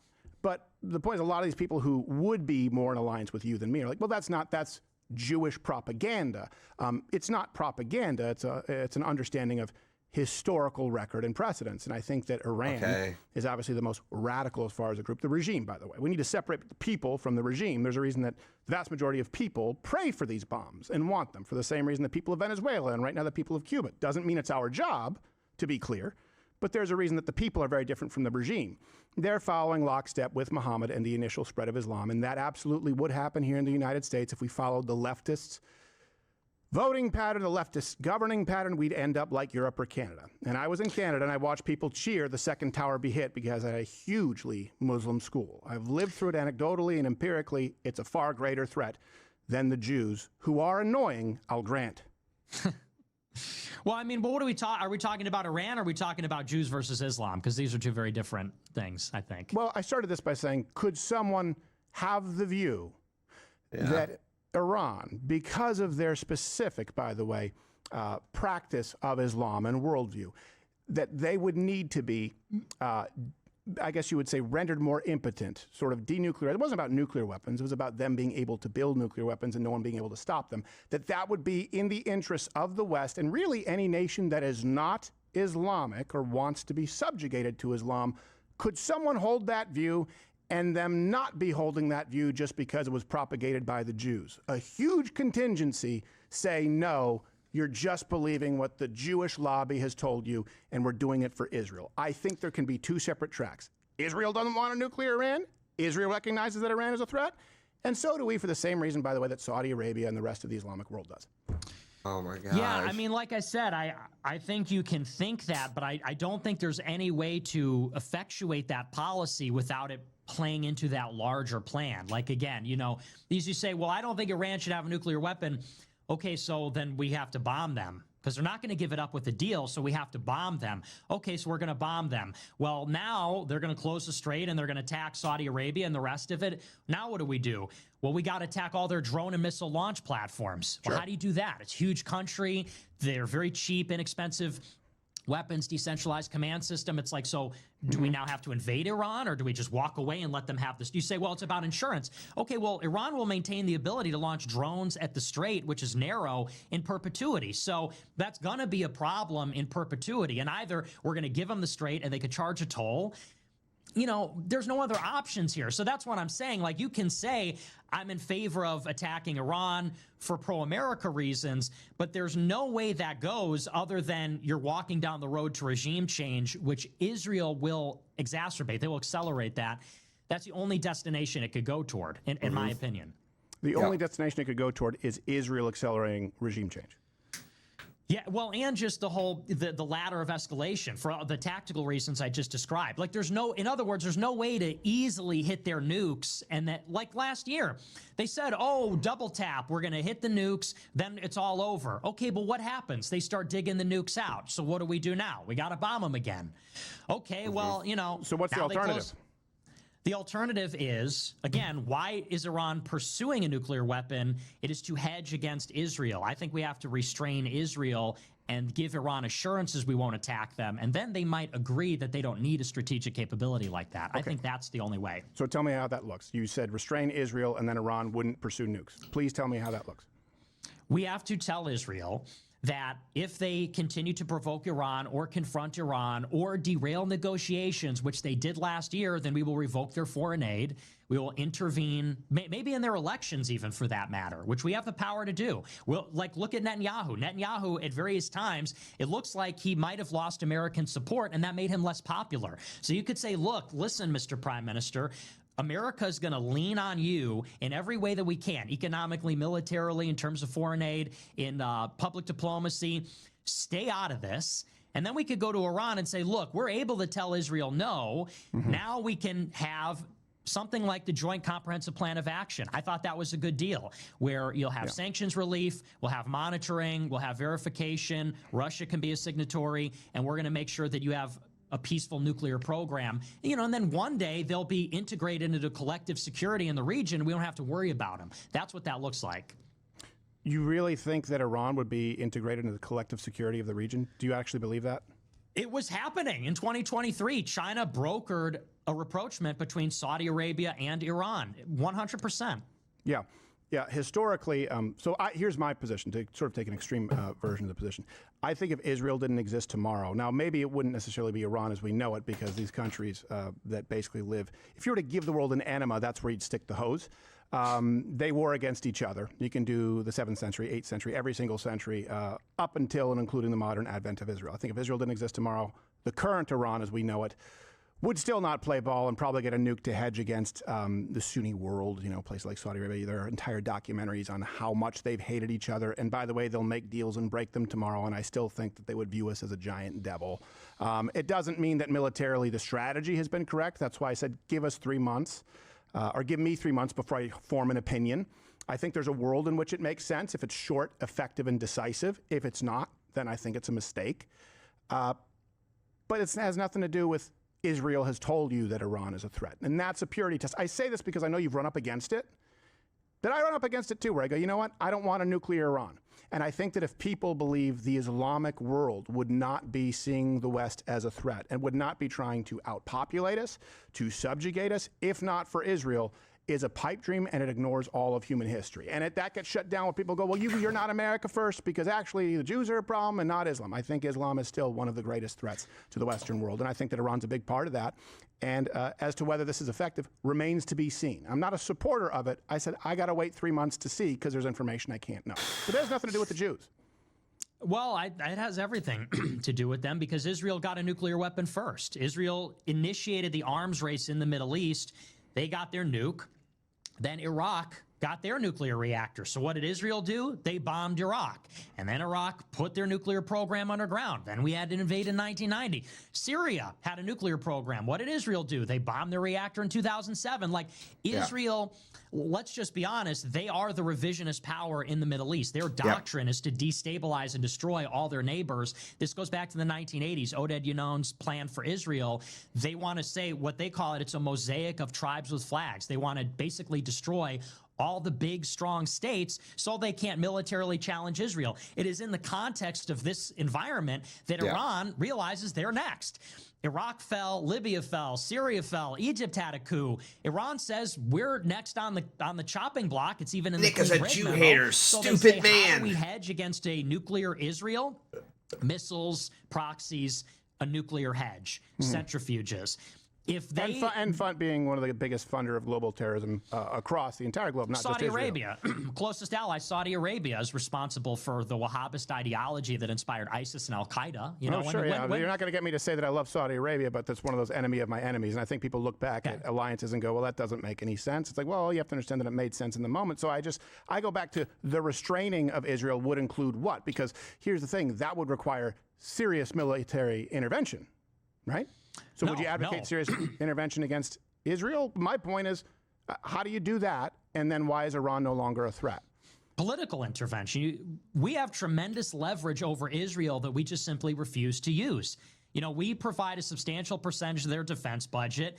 that we provide the security umbrella for them. We provide them with all these advanced weapons and parts and everything like that. We have enormous leverage over them, and yet the tail wags the dog. Trump engaged, to his credit, Iran in diplomacy last year, and Netanyahu tried to sabotage it. We announced the diplomacy on April 2nd, and the next day Netanyahu comes out and says, the only deal we will accept is if we blow up Iran's nuclear program. Like, they're derailing it on purpose, and they did that under Obama. They did that under Biden. They did it under Trump 1. And so you need to use the leverage to tell them, look, stay out of this. This is our planet. We're America. And then, yes, I think that if you could build trust with Iran, then you could achieve something like the JCPOA, and then we wouldn't have to go to war. The alternative is we have to have regime change in Iran. That's it. So to be clear, my mic's not working. Sorry. Yeah. Hold on one second. Oh, sorry. There we go. The whole time I was like, oh, hold on. So I don't know if that happened. What were you doing there, Billy? Did you fall asleep? Did you hit you? Did you pull a Halloween producer was like, let's let Nick cook for a minute. The producer was like, okay, no, we're gonna let Nick cook for a minute. Okay, we restrain Israel. So you believe producer. And this is something that I think a case can be made geopolitically if we restrain Israel. By the way, I'm all for ending the $3 billion, $3+ billion. I know it's 3.8. All for ending that period. I do think it should be an ad hoc basis, just like we have with other nations. If there's something that's worthwhile to us, we go, okay, we'll pay you. You know, it's a contractor versus actually having an employee, to use the analogy. But if you believe that we did that, you think the JCPOA would work? Because I definitely think that was a disaster. I think it didn't work, and I actually do think that blockading their entire oil export machine, their Navy being destroyed, is a big piece of leverage to get Iran to at least come to the table when they never were. I still don't think the JCPOA would be something that could be tenable. Why not? I mean, what about it was a disaster? Primarily that you're dealing with Iran. They lie as easily as they lie as easily as they breathe, and it's because of an ideology. Yeah, Israel clearly doesn't. Israel. But to go back to the point of view, would you vote for someone who goes? Could someone, for example, when we're talking about 2028, and this goes back to that, could someone line up with you on every single other thing, but have supported the military action in Iran and get your vote? Absolutely not. Absolutely Even not. if they support defunding Israel, doing away with AIPAC, closing up the border, complete that deportation, doesn't exist. shutting down H-1Bs. Would you vote for like a democratic socialist like Bernie Sanders, but he's against the war in Iran, and he talks a lot about global Jewry? Or would you vote for the person who is America first, to the right on all issues, including immigration, including labor, including tariffs, including social issues, but he supported the war in Iran? But that person is never going to exist. That's an ideologically inconsistent that's position. a pretty extreme hypothetical. Yeah. It is an extreme hypothetical. But what matters to you more? I don't know. But what I would say, I That's don't a fair know answer. that here's the thing. I can't support somebody that supported the war in Iran because, and here's the big picture about it. What is the end game here? You can't say, well, if Israel doesn't exist, Israel does exist, and they have existed, and they have nukes. And that is the central, they have an undeclared nuclear arsenal, and that is really at the center of this. And again, Israel has a foreign policy they've engaged in for a very long time of destabilizing and destroying all their neighbors with the help of the United States, with the influence of the Israel lobby in the United States. So you can't say like, well, if Israel didn't exist and if this and if that. Israel's plan is to use the United States to topple Iran. Why? So that they are uncontested in the region. They don't want any rivals. Why? So that they can dominate. This is like big picture geopolitics. This is the center of the world island. Okay, you have Europe, Asia, Africa. This is where all the world's resources are. All the commerce is going to go through that rimland area through the Middle East, the Red Sea, the Persian Gulf, and then overland through the Middle East. They're going to control all of that. They're going to have hegemony over that, over the Arabian Peninsula. That will make them something like a superpower. I know that sounds crazy to say. No, but it doesn't sound crazy. It doesn't sound crazy. I don't deny that Israel has their own selfish interests. And by the way, I think you're misrepresenting my view. I was making the point where I was saying even if Israel didn't exist, I think you still have to deal with the problem of Islam, its encroachment and its expansion. And I think that Iran is one of the most radical actors in that respect. I do want to go to chat, but here's my question, because we started this off with, the common enemy. And I appreciate, by the way, you said, I don't know. Because a lot of people would go, well, and they would equivocate. I'm thinking of running for office, okay? I'm thinking of running for office, and I can't stand the Mitt Romneys and the John McCains of the world. All right. Now, I understand we live in a two-party system. and we need to have coalitions. We need to have voting blocks if we want to win the country. So you have to have all this base that have already voted Republican, conservatives right across the board. And we know boomers, okay, people make fun of them, but they outvote Gen Z by a significant margin, certainly millennials. Okay, so my stance is, let's say it's me. All right, shut down the border, mass deportations, build the wall immediately, completely shut down. I would not vote for H-1Bs. I put Crowder. a $500,000 fee on it in case someone's bringing in the next Elon Musk or Nikolai Tesla from El Salvador, for God's sakes. I don't know. Something that wouldn't affect the multi-million-dollar salary. Of course, we'd continue with the Supreme Court. I'd enable states to have more authorities that deals with abortion restrictions. So I don't know how much more I could do that at this point. And then, yeah. Industries that are taking advantage of us so that they are reciprocal. I would do my best to onshore jobs by basically going the opposite of directions like NAFTA. I'd punish companies that offshore them, incentivize them to onshore them. I'd have tax cuts across the board, but certainly middle-class families. No more foreign lobbying organizations. And no more blank check to Israel. And, of course, no more money to Ukraine. I would pull us from NATO until everyone meets their payments. And then? But maybe I think that Iran is a threat. Could you vote for me? Well, again, it's like, do you think Iran is a threat? That's a very realistic candidate. Could you vote for me? That's not a realistic could you be candidate. Part of my coalition? That's not a realistic. Here's the problem. You go to war with Iran. What does that mean? You say, well, we'll give them 3 months. It's like, how are we going to win this one? Gas prices are $5, $6 a gallon. Strait of Hormuz is closed. Israel is chomping at the bit for us to reignite the war and expand it. It's like, are we getting into another Iraq? Are we invading Iran? Are we nuking Iran? I'm asking you all those other things. In other words, no candidate is perfect. This is the dumbest hypothetical. Can we move on, please? Is that purity to say I don't want to war with Iran? I supported the military intervention in Iran. So all those other things. Oh my God! This hypothetical sucks. It's never that candidate does not exist. Could you be a part of my coalition if I want to take back the White House? See, I don't know what the value of the thought experiment is. A war with Iran is Thank you. I'm trying to figure out what matters most, because candidates who may magically appear need to know what the purity test is for 2028, because we still don't have a name or description. Well, I'm saying someone like me, I should meet the purity test, except for, you know what?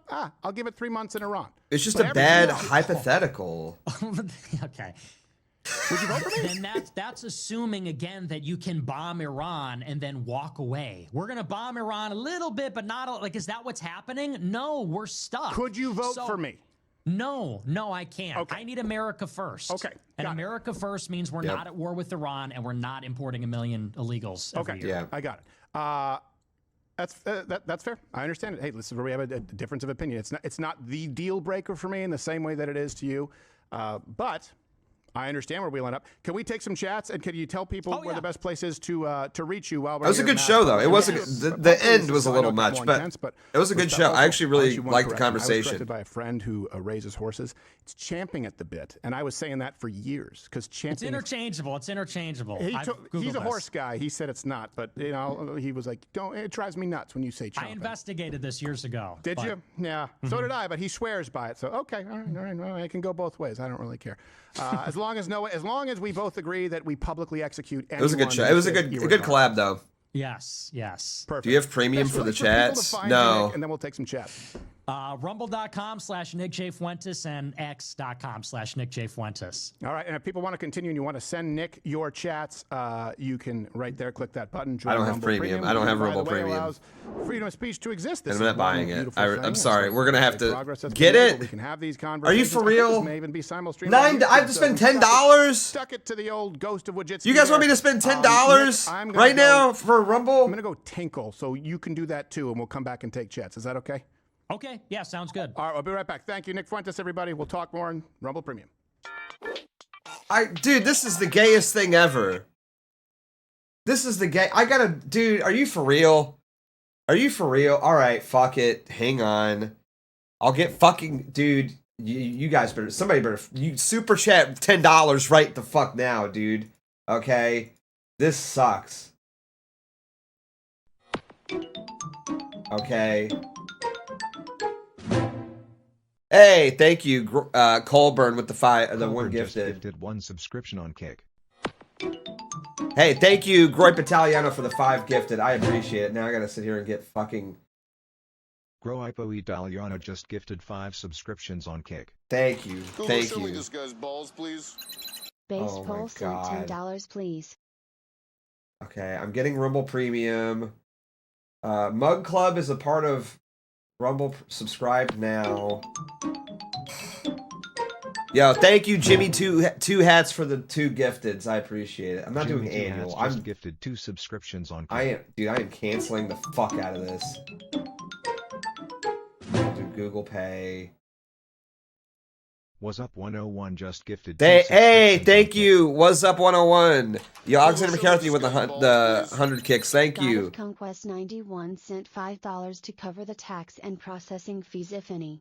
Thank you. Thank you. I'm fucking getting it right now, okay? Processing payment. Payment successful, dude. Okay, can I just go ahead and cancel it now? Is that I do not want fucking Rumble Premium. Google, show me this guy's balls, please. Maxia Bro Cancel. sent $15 tie for the content. Thank you. Unsatisfied with content. Cancel subscription. There we go. All right.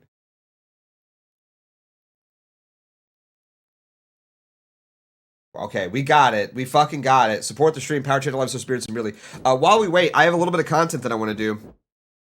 While we wait for this.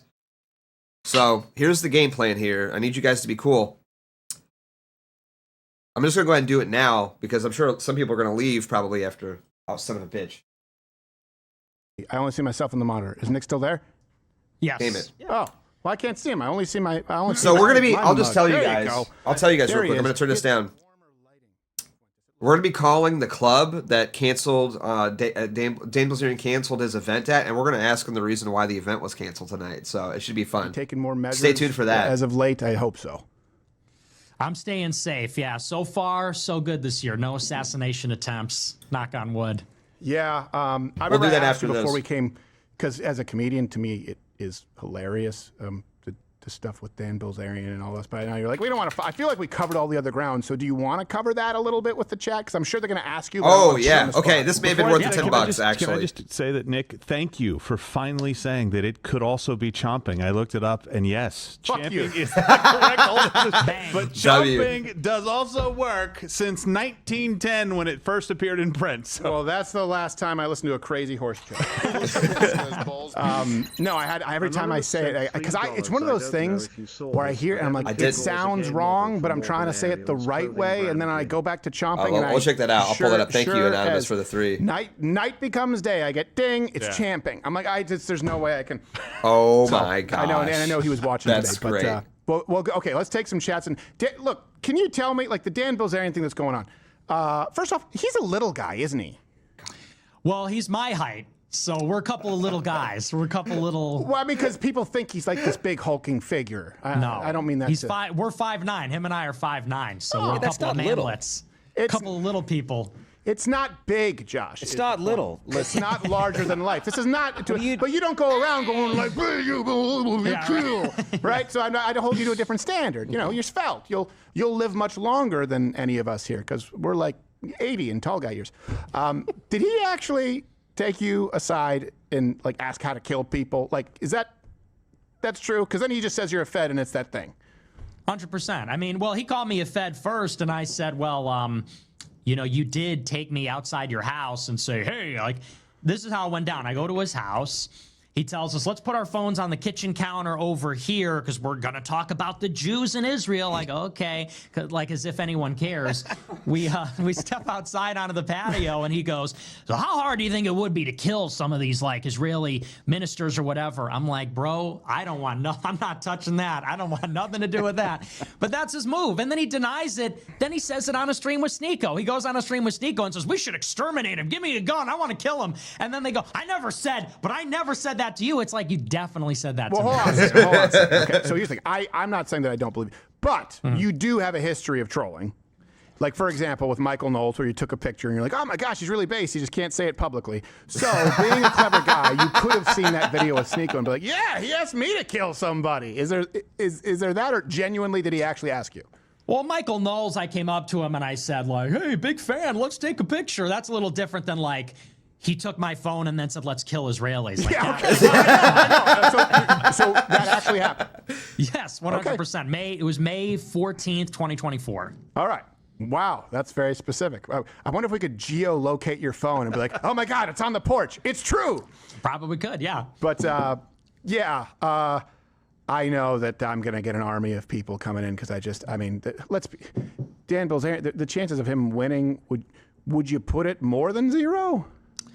No, I think 0's about right. Yeah, okay. so it's pretty tough. And look, I get it. You and I disagree on some things, but he's trying to crowd your action and come in. He's like, "No, I'm the Jew guy," and it's just whatever. He thinks I'm not anti-Semitic enough, which is, he's like, "You're not obsessed with Jews enough," which is like, I never heard that one before, so. Yeah, well, you give that to me, so see, how's the shoe on the other foot? I know how it feels, yeah. Exactly. That's my only point. Like, I would love a world in which there's, I'm not saying Dan Bilzerian, but I would love a world in which there's a little bit more unity because I've seen how the left has taken over institutions. But, and he said you're a Fed. Just to be clear, I asked you last time on the record, are you in fact a Fed?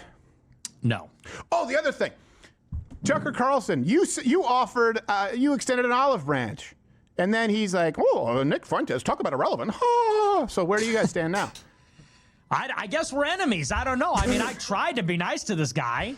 Yeah. And then he goes and says, well, and here was the best. He did a thing with Megyn Kelly a few months ago. Thank you, Pope and Groyd, says, for the gifted. I appreciate it. Fuentes, well, he's only the most popular influencer among young men. I know.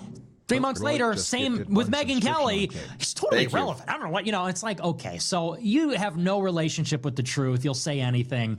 Who is this guy? I don't know what this guy's about. He doesn't like you either, by the way. So we're kind of in the same boat. Oh, you can give me that inside scoop. Let me guess. I have my, maybe we should talk off air, but it's not, it's not unique to him, Nick. It's a pretty common theme. Most people don't, and I don't blame them. But you know what? Like you, I do. I think here's the big difference. You and I have disagreements. I'm sure you think I'm an idiot on some of those issues because I think that you're a little bit Bilzerian, like it's all the Jews, and I'm like, no. But I know that we can talk about the disagreements, and you'll show up and you will voice yours. I can't. I don't like people who just switch over all the time, and more importantly, they don't show up. They don't show up to the arena. So that's why when people are like, I can't believe, I'm sure you know. Thank you, Gersh. I love you, buddy. Thank you, Gersh. Like, Yo, I can't hate the guy. RKD for NJF all day. Thank you for the gifted. I appreciate it. And by the way, he's never done wrong by me. They're like, wait until the Groypers show up at your house, and they're gonna. I'm like, well, okay. I hope not. I haven't seen it yet, but. Hopefully it doesn't happen after this. So I appreciate it. And yeah, Tucker's a prick. All right, let's grab some chats. What about Candid? Chat. Son of a bitch. See, my own crew doesn't respect me here. They cut me off. I was like, what about Candid? Candace did you really wrong, by the way. That's why I said, is it okay if we could do chat with paywall? Because I feel like we dealt with her bringing you out. Did she put the entire interview behind the paywall? Yeah. That's the whole thing. That's such a shitty move. And look, I would like to get along with her at some point. So I don't want to open up the old wound. Her defense is she says, well, after we did the interview, I told you it would be paywalled. And I'm like, well, you should have told me that before the interview. Like, I'm in your house in Nashville. We just finished. Then you say, by the way, it's behind a paywall. And she goes, we're going to release it on Spotify in 3 months for free. I'm like, well, thank you to my handle. So why? Appreciate it. So is it about censorship or is there something?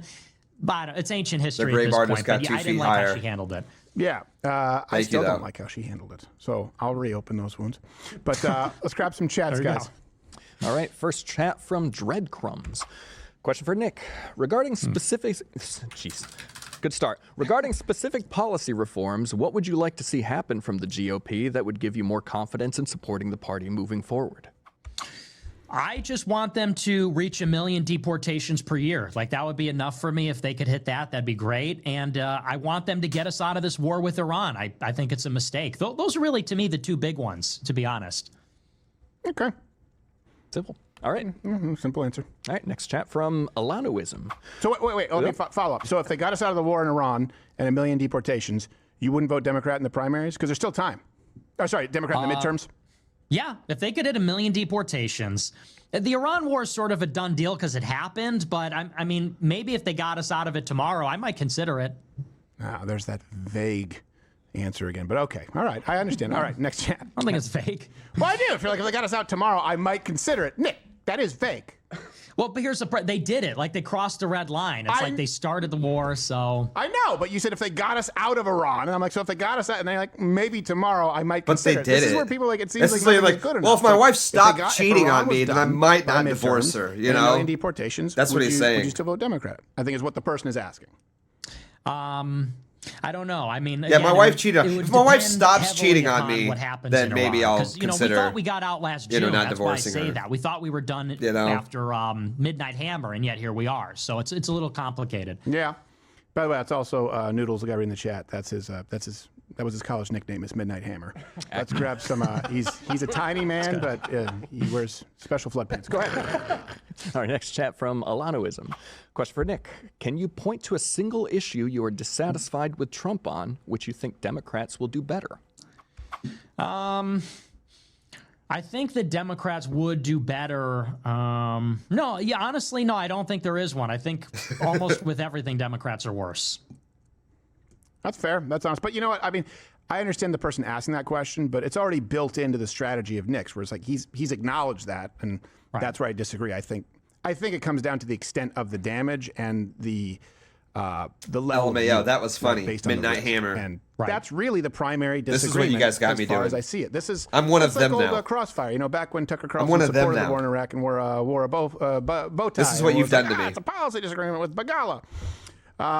Next chat. All right, next Anytime I can point out that he did a 180 on his outfit is fun for me. Next chat from that bearded one. Question for Nick. That's Let's not say me. we follow your plan, the election happens, and it That's not me. backfires. What then? How do we recover? Have you a plan for the high possibility? In 2028, if we lose, well, then, we'll have to make do. We'll have to make do with what they have. Here's how it could backfire. The way it backfires is a Republican does not emerge that is competitive, that can beat Vance and Rubio. We get stuck with Vance and Rubio. And then, honestly, I might even consider supporting a Republican for president anyway at that point. I mean, that wasn't me. Seriously. That's fair. It's funny. It's definitely the long route. Yeah, well, and we have to exhaust all the opportunities to get reform, and only because, and I actually agree with you, if a Democrat gets in 28, they're coming back with a vengeance. That's the difference. They're going to come back wanting to punish Trump and punish everybody involved, even if they didn't like Trump, and I think it's going to get really ugly. So yeah, I'm really just focused on, I want a primary contest. I want it to be competitive. Now, I want that too, and I will say, and by the way, I have been, I would say, I was very concerned with Vance. But that's why I say him versus Rubio is a known entity. Vance was not. And the Peter Thiel Palantir thing, what I was saying was like, if given the choice, I'm not saying that I'm going like, yeah, but it was, Gerald knows. I said, Elon Musk has done some cool stuff with X, but he may be the Antichrist. Like, I was joking about that, but I'm only half joking about it. Yeah. And the transhumanism and some of the AI stuff, like, the things that bother you about Vance, I was pretty outspoken about pretty early on, and he hasn't been as bad on that, even with some of his stances on AI since then. But it really does worry me, considering the era we're going into. So Vance is definitely still a big question mark. That's what I was trying to communicate. Whereas, Rubio, you know what you're getting. Vance, you still don't know. Next chat. Yeah. All right, next chat from Crippled Cowboy. You say that Trump and neocons... I mean, Peter Thiel has a blood bag human.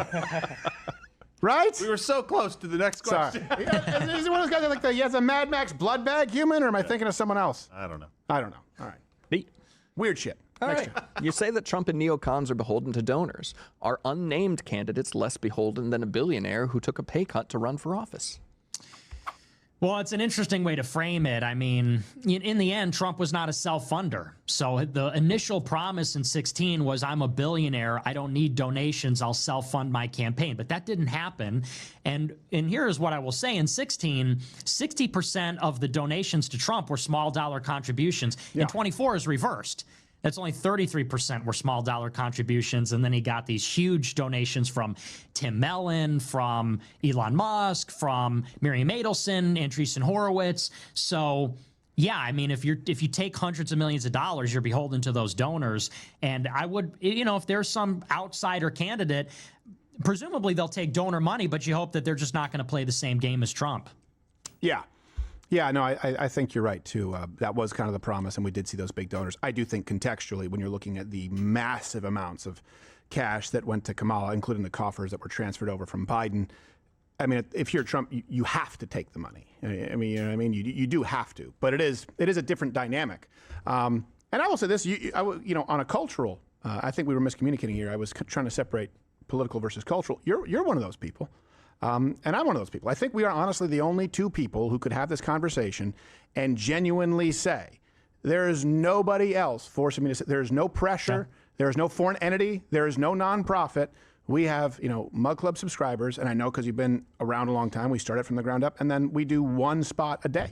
And you too. I mean, you weren't a part of some big conglomerate, or as far as I know, any massive nonprofits. And I can't confidently say that about, I'd have to think, most anyone else in this movement. I think you represent yourself and I represent myself. Hopefully. Yeah, I think you're right about that. You think there's some Qatari money there with Duggar? A thumbs up. Why is he always in the Gulf? He's always over there. Yeah. They got great fishing over there. He does. He goes, Red Sea, I knows bought a about house in Qatar. That's my right as an American. You're like, I don't see the connection there, actually. I mean, it's a right, but... Yeah. Is that on the back of the declaration? Yeah, I don't know exactly. I don't know. Just let me know. He takes a Gulf to the Gulf to golf. Well, he's very, very pro the Gulf. It's not just that he has a house over there that he sees business opportunities. He's very pro, speaks glowingly about them. Like, okay, you're fawning a bit, dude. I can't wait for his third outfit change. He starts wearing those man dresses with the picnic table hat there. He's just holding the hand of his male producer while a lady trails behind him. Get the fuck back there. All right, next chat. All right, next chat from Donovan MR2. Question for Nick. Is voting for Democrats this next election cycle worth the risk of possibly decades of Democrat rule if they really make Puerto Rico a state and pack the Supreme There's no Court? question about that. Yeah, I do. I don't think that's a real possibility. I know you disagree, but and you say, well, they're promising to do it this time. I don't think that's a real possibility. And I think that if it was, then Republicans need to start taking it seriously. And that, to me, that's like the indicator. It's like when Wall Street doesn't freak out about something that everybody else is. It's like, well, the investors would know. In the same way, if Republicans really thought that would happen, why is it not a 5-alarm fire? It should be DEFCON 1. That's how I feel about it. Well, yeah, no, I would say I would separate. I absolutely think they'll pack the court, and I absolutely think they'll do away with the filibuster. Puerto Rico and both Puerto Rico and D.C. statehood, that's a far more difficult process and a tougher sell. True. I do think, there's what can they do and wave a magic wand, and what would they want? Wave a magic wand, of course they would. What can they do? Puerto Rico is in the realm of possibility. It doesn't mean it's likely. I don't think so. But I definitely think pack the court. I don't think so. Definitely I think that's really ignorant. But and that for me is a huge concern. In part because I see they already Islam tried, as a you great threat, dumb and you do that. fuck. That's what you see in Europe and Canada. Dude, his chat is just filled with razor beards, beards, and it's terrible. The Mug Club is just 20,000 razor beards, dude. All right, next chat from Joshua Falco 13. Question for the crew and Nick. How Both is a Christian sides are can I controlled by ever the same consider voting agenda. Democrat when they are actively anti-Christian and way more pro-abortion? That alone precludes me from voting blue. Well, let me answer this before, because I will say when remember when I think it was Giuliani.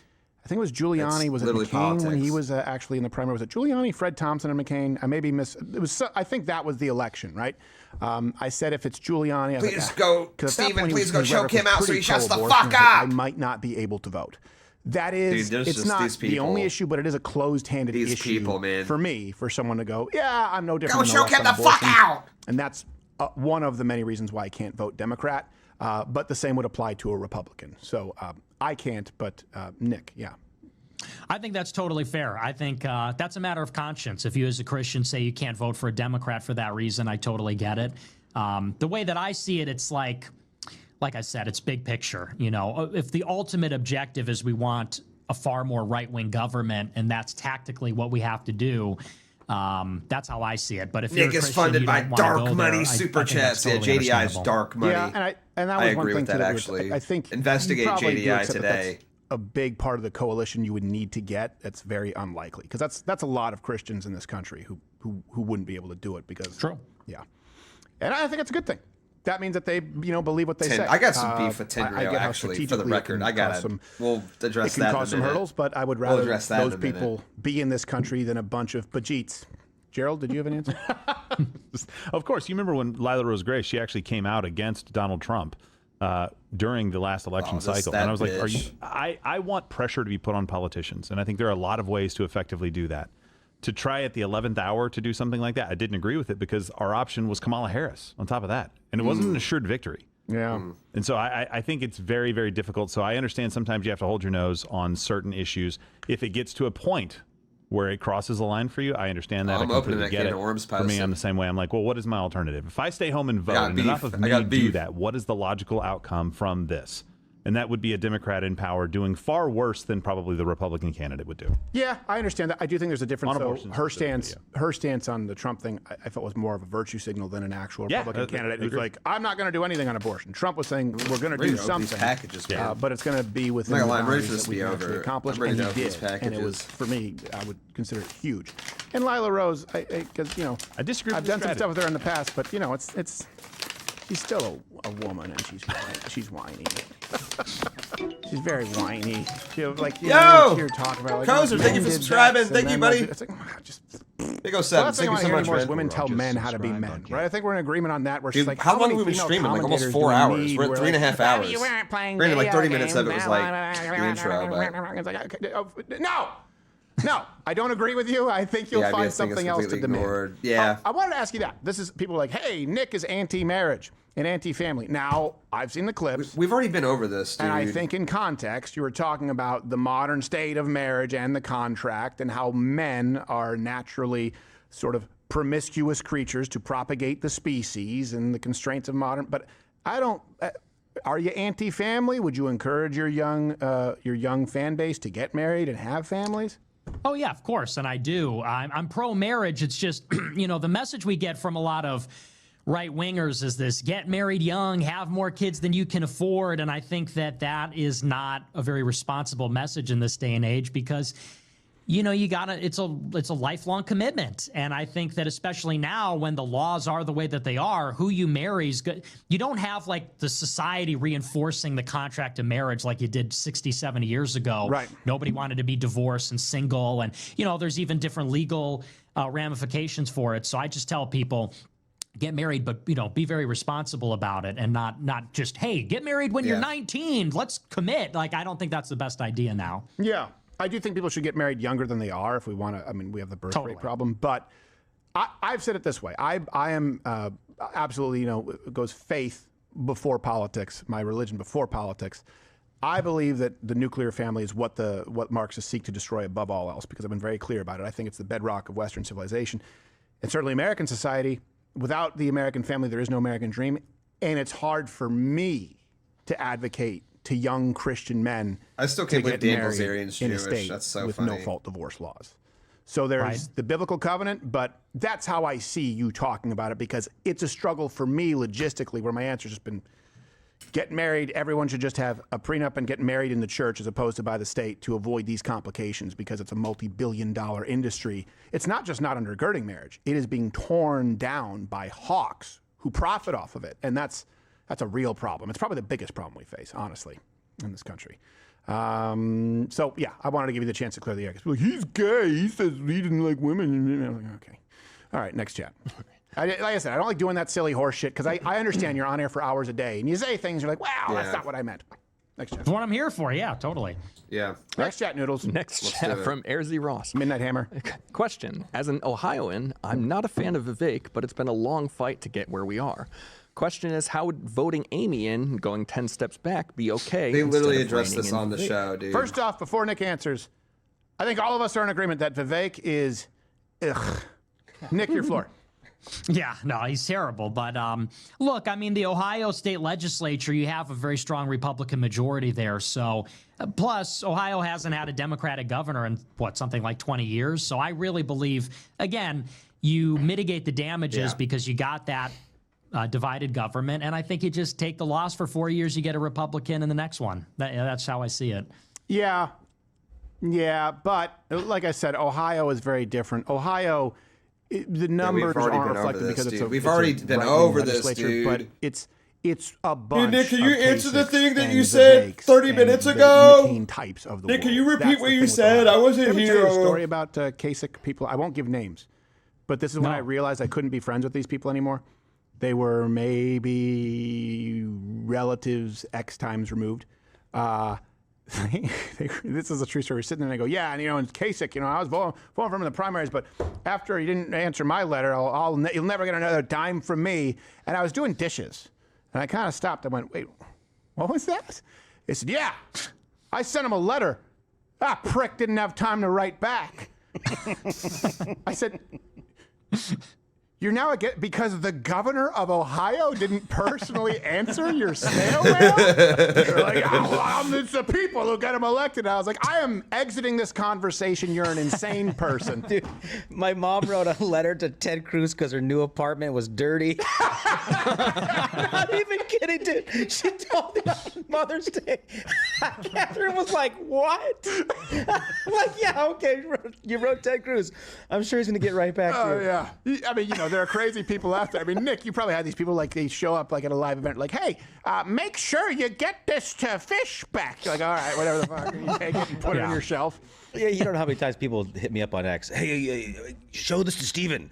Steven needs to see this news story. Or at a live comedy show, someone's like, hey, I was thinking about this theory about global economics. You should tell Steven. I'm like, no, you should either buy a shirt or go. Yeah, it's like it's a 19-page thesis on the return of roller skating. What's this powder? I will say with Vivek, if there's only one positive for me if he wins. McLaren Fatigue, thank you for the sub. I appreciate it. Thank you so much, man. And possibly convince the Cleveland Guardians to change this is brutal. Do we have to watch this? Change the do we have to watch this? Yeah. I say go from Cherokee to H-1B. Do we have to? It's like 5 seconds of Nick. It's like 5 seconds of Nick, dude. They can do things like appoint judges, school board. Like, do we really have to? The governor has limited authority as it relates to, for example, H-1B, and there is an argument to be made, but they do have authority over some issues that could actually affect the lives of Ohio. So there's a case to be made, but yeah. Vivek is. I have content I want to get to. It would be hard for. I have good stuff. I have good stuff, bro. And as the only person. Yo, Gamer Down with the 5 gifted. I appreciate it. Thank you so much. They kind of deserve it. Yeah. That's exactly right. Next chat, dude. I am going to end up doing another 9-hour stream today, aren't I? Okay, and we'll take 2 more because I know Nick has. This has gone long. But thank God. Thank God. Thank the Lord. Future success if the plan is for instant improvement of the country. How can the next president get any of their promises done if Dems block everything? A king? Yeah, again, I don't think it's instant. I mean, I didn't start out like this. When Trump got in, I was one of these plan trusters, 5-dimensional chess. Like, I was really invested, and I was even willing to accept a lot of what they said, which is we got to prioritize Obamacare and the Tax Cut and Jobs Act. But then I just, at the end of the 4 years, I was so dissatisfied, and I was even willing to support in 22 or 24 for that matter, but they just kept letting me down. So if we just had somebody fresh, I'd be willing to give them a chance too, and I'd be willing to work with the political parameters and ramifications, of that cycle, in 29 or 2030 or whatever. But we just got to see some momentum there. We just got to see some willingness to actually push the envelope, take it a little further than what Trump's been able to do. All right. I have a disagreement there. The only thing that I would say is, let's not just, you go 10 years of Trump. Come on, there's a gap in there where it wasn't quite years of Trump. I mean, this guy had more charges against him, bullshit lawsuits, impeachment. Like, he has had to deal with things that no other presidential candidate has, including, by the way, Republicans out there who were chastising him, browbeating him over questioning the results of the election. So I don't really consider it 10 years of continuous Trump. That's just my perspective. But True. But I agree with you. The Republicans, the Liz Cheney's of the world. I mean, thank God she's gone. But I don't know if you remember January 6th. Well, no, he remembers January 6th. Kind of, yeah. Sorry, I know. Kind of a biggie. But do you remember they were going to have that? So we started covering January 6th immediately. And then remember they were going to have that hearing, and was it Hurricane Irma? It was a hurricane in Florida that caused, or right around Florida, that caused them to cancel. Yeah. So do you remember that they're going to do that hearing? And we had planned a whole day of live fact checking. By the way, everybody, from the beginning, we even had the QAnon shaman. Nobody cares right now about what he's saying, right? Because he's telling a story. You know what, we're going to do it anyway. So I can talk. And so we did like listen, I know a lot of people here probably just here to watch the Nick Crowder thing, but stay tuned. They weren't there. Please, I promise you, I have some amazing content after this. That you're not going to want to miss. Like new footage of January 6th we're going to shows be calling the venue that Dan Bilzerian had booked for his event that was canceled today. I do. This is not and we're going to try to get the dirt. We're going to try to get the dirt. But we had from the beginning, even why it was canceled, guy may be an and how many people were expected to be there. So don't tune out. I promise. It's going to be good. Did you feel like you were living through the Twilight Zone when Tucker acted like he had something new and breaking? Well, yeah, and I distinctly remember they gave him all the footage. Didn't they only give Tucker at Fox News the 45,000 hours of footage and nobody else? And then he just released those like small clips. That was allegedly what, nothing ever came of that. Nothing ever happened there. Yeah, and it was nothing new. It was like contextually, many people were invited in, and here they are being cooperative with security. I'm like, we have been running this for years. So that's a problem with the grifting. You know, everything is an exclusive and it has to be a bombshell. That's one thing you have too. You and I are some of the few people out there where people tune into you to know what your analysis is, your coverage, news of the day. You don't have to be like, breaking, the French killed Charlie Kirk. That's the only way people pay attention to some of these commentators. Like, if you blow your nose, you'll have a baseline of viewers because people trust you. Same thing with my viewers. That's very different from needing the next controversy, and it lends itself to misinformation. Yeah, I agree. And in that case, there were people who were still in prison, so it's nothing to play with. All right, final, unless you have two more, but final chat, because I'm sure he didn't go to the bathroom, I don't think. This guy's a camel. All right. No, I'm holding it. I have two more. Do we want to take both, or do we want to just do one? Are you good for two more, Nick? Yeah, let's two more. Do two. All right, great. All right. Son of a bitch. The last chat from Mr. Nevermiss. What I fail Son to of a understand bitch. about your point is how it relies on the hope that someone will come up. What if they fail like 90% of candidates? Can't debate, sell out, etc., all for nothing.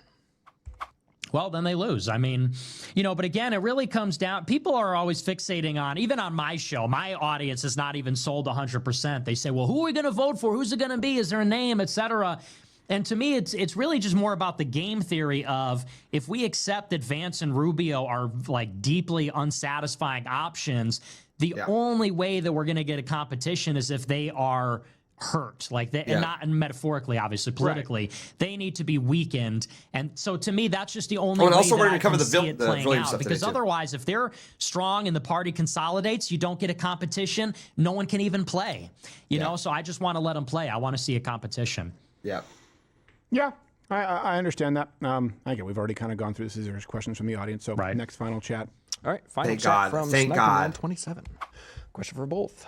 How can you justify the war being for Israel when Iran has been at war with us since 1978? Oh and my has preached death goyim. to America Oh nonstop my since then? goyim. Iran is America's enemy too. Oh my goyim. I think that it would just simply be more possible for us to have diplomacy with them if it wasn't for Israel.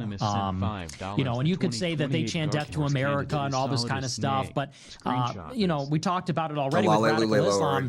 There's never been a Iranian-backed terror attack on U.S. soil. I know there was the barracks bombing in Beirut, and I know they attacked U.S. soldiers in Iraq when we're on their turf, effectively. We're in the Middle East, but the real terror attacks from Al-Qaeda, from ISIS, from the other groups, it's all sponsored by Saudi Arabia, and that all that stuff comes out of the Gulf. So I would just say that if we could make peace with Saudi Arabia, we can make peace with Iran. They're both like Islamic theocracies. Iran is revolutionary, important difference. I'm sure you would say that. Saudi Arabia is conservative, you know, monarchical, but I think we could make a deal with them. It's just that Israel is always derailing that for their own reasons. Would you allow for the possibility that Iran has tried to, because they've committed attacks against, I mean, the numbers, depending what you use, it's in the high hundreds, well over 1,000 against Americans, you know, abroad, that they haven't been able to accomplish that in the United States in spite of their efforts because we've been able to thwart them? Because I will tell you, I know people specifically who there's a very, very broad infrastructure to deal with Iranian sleeper cells and the threat. And a part of that, yes, is working with Israel on intelligence that they have quite a bit more comprehensively on Iranian threats. They have tried. They tried it. They tried it. There was an assassination attempt in D.C. about 20 years ago, I believe, very high profile, but they didn't go through with it. But no, I mean, it hasn't happened. You know, you don't know what you don't know. So it's possible, but there's never been one. Right. Yeah, there's never been one. I would just say, would you allow the possibility that there's never been one in spite of their attempts because we do have that under Well, and it's perpetual true. They watch. have. I know of at least one, yeah. Yeah. And you know about the one that got further along the trail. It's kind of like, I use this example like Charlie Kirk. When people are like, I can't believe, I'm like, well, you're seeing the one that got through, right? You're seeing the one, it doesn't mean that I don't know what kind of attempts you've had to deal with. I mean, I've had a fatwa on me since 2009. So there have been many attempts that have required multiple security measures and different layers that have to be changing.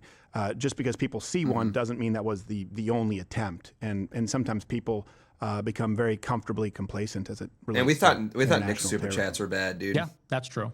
Yeah. Also, I think it could be far worse. Their Ayatollah and their death cult and what they are. Like it's a backwards place.